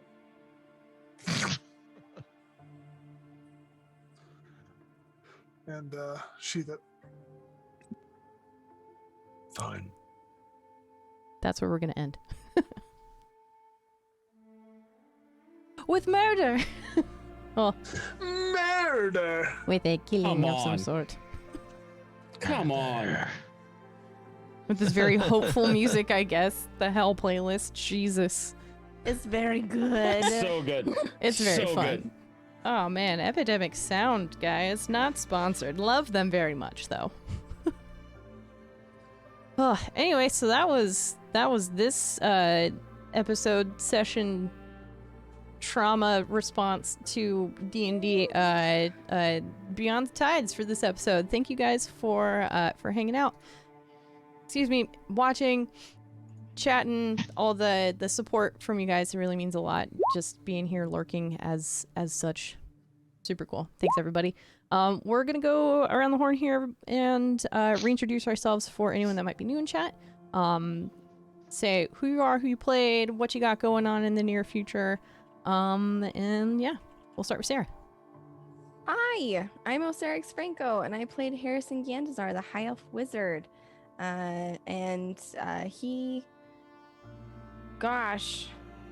He's got... Oh, poor Harry. Moving on to, if you like my face and the things I say and want to know more about the things that I do, you can find me on Twitch and Twitter at Oserix Franco. Tomorrow you can catch me over at TBK Roleplay, where I'll be in Roundhouse Whitebridge, which is a bi-weekly campaign alternating Thursdays with its sister show, Roundhouse Godswallow, which is featured here on Nat 20, which will be next Thursday. It's been a phenomenal show. I'm going to let Saint talk a little bit more about the particulars, but moving on to tomorrow or Friday, you can catch me over at TBK Roleplay again for Top Shelf, where we'll be playing Iron and Lies, which I'm very excited about. Saturday, again at TBK. In the morning, you can catch Murder and Coffee. I'll let Ty talk about that. And in the evening, you can catch me GMing The Bard's Refrain, which I'm very excited but very nervous about. On Sunday, we have Morningstar and Company here on Nat 20, which is great. Killer Kobolds at TBK on Monday. And then, as I already mentioned, Roundhouse next Thursday. Lots going on, and I'm so excited to get to play in these fantastic games with these fantastic people.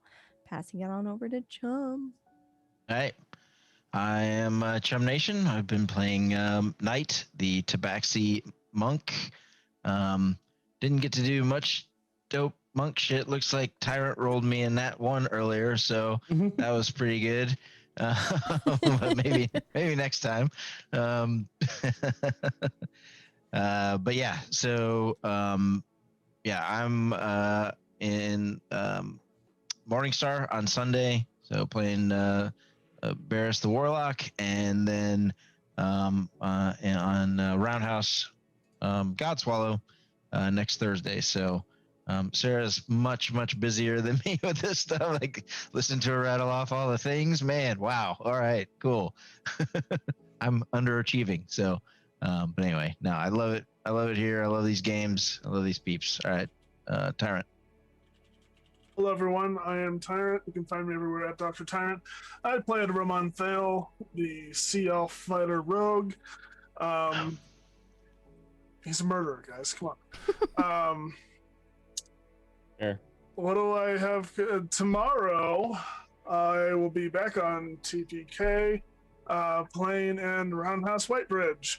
And I don't know how this session is going to go, guys. I'm bringing a new character because my old character became the Herald of the Apocalypse, I guess. So Cool. that's going to be interesting. Nothing on Friday, but on Saturday morning, join Sarah and I as well as Saint here, as we talk about acting and improv in TTRPGs and in streaming. It's going to be really informative, not only for GMs, but for players as well. So if you're wanting to increase your skills on any of those topics, come check it out. It's really cool. Sunday nights, I am a host for Total Party Recap, where we recap all of the content that is over on TPK. It's very zany, it's very kind of loosey-goosey, and it's a lot of fun. Monday, Killer Kobolds from Outer Space. I can't even tell you how ridiculous my character is for Killer Kobolds. For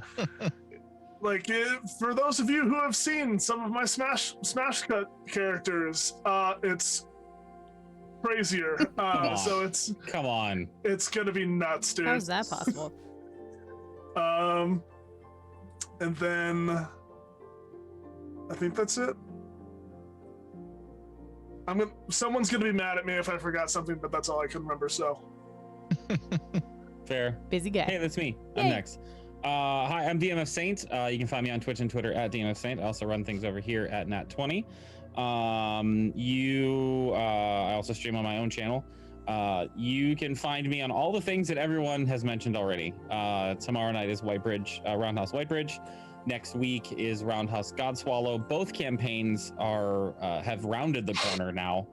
Now that the apocalypse has been brought forth on both campaigns. Which did not expect, but awesome moment. So we're getting towards the end of season 1. There will be in April 2 crossover episodes with the full cast of both shows. Surprise. Cool. Can't wait to run a 9-player show. I'm so excited. It's gonna be so much fun. Literally cannot wait. Oh, anyway, so that's coming up. So if you want to know what's going to happen, if you want to watch those shows and you want to know what's happening during them, you should start watching now, and you should go back and watch all the other ones. Every Sunday's Morningstar and Company Incorporated, which is what everybody else talked about, which is our post Curse of Strahd campaign. They are currently making their way out of the Abyss and fighting their way out of Aldenoc's Egg with some fun people who may or may not be helping them. So that's kind of fun. And One fear now. Hi. Yeah, that's all I got. Everybody else mentioned everything else I'm in, like the Murder and Coffee stuff. So I'll just pass it off to you, Ash, our wonderful GM, who's doing such a great job. Hey, thanks. Guess what? Like 90% of this was just looking things up on the internet, using my fun little DM's guide of figure it the fuck out. Also, look at the sticker. Sad Dungeon Master Society. It's very good. Anyway, hi, I'm Ash. I go by Ash and Rabbit here on Twitch and Twitter. You can almost exclusively find me here on Nat20. I have my own channel, but do I stream on it? Maybe once every couple of weeks, few months, who the fuck knows. Gonna try and do more stuff over there as I iron out mental things with being a DM. It's stressful, but it's fun. You can come back in 2 weeks for the next episode to see the fuck is gonna happen now that Roman has done another murder, another one. All the murder belong to Roman. All of them. It's super fun only though. kills pirates. Come on, guys. Yeah, so there's that, but also murder. Excited to see what happens with that. Thank you for joining us here today. Everyone else has mentioned literally everything else that I'm in, except for this coming Friday. It is the on week for Crits and Giggles over on Dat Magic Juice's channel. That is a Princes of the Apocalypse / homebrew campaign that I'm in, where I play Is the Changeling Rogue, and it is fun as fuck. It's getting cray-cray over there, so please feel free to hop in and just witness the insanity of the RT boys, or the ragtag bunch of idiots is what we're calling ourselves. It's very cool.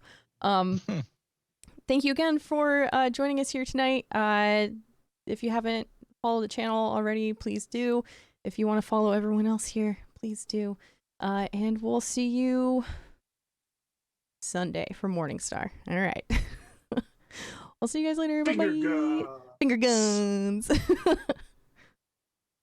I'm messaging I love you.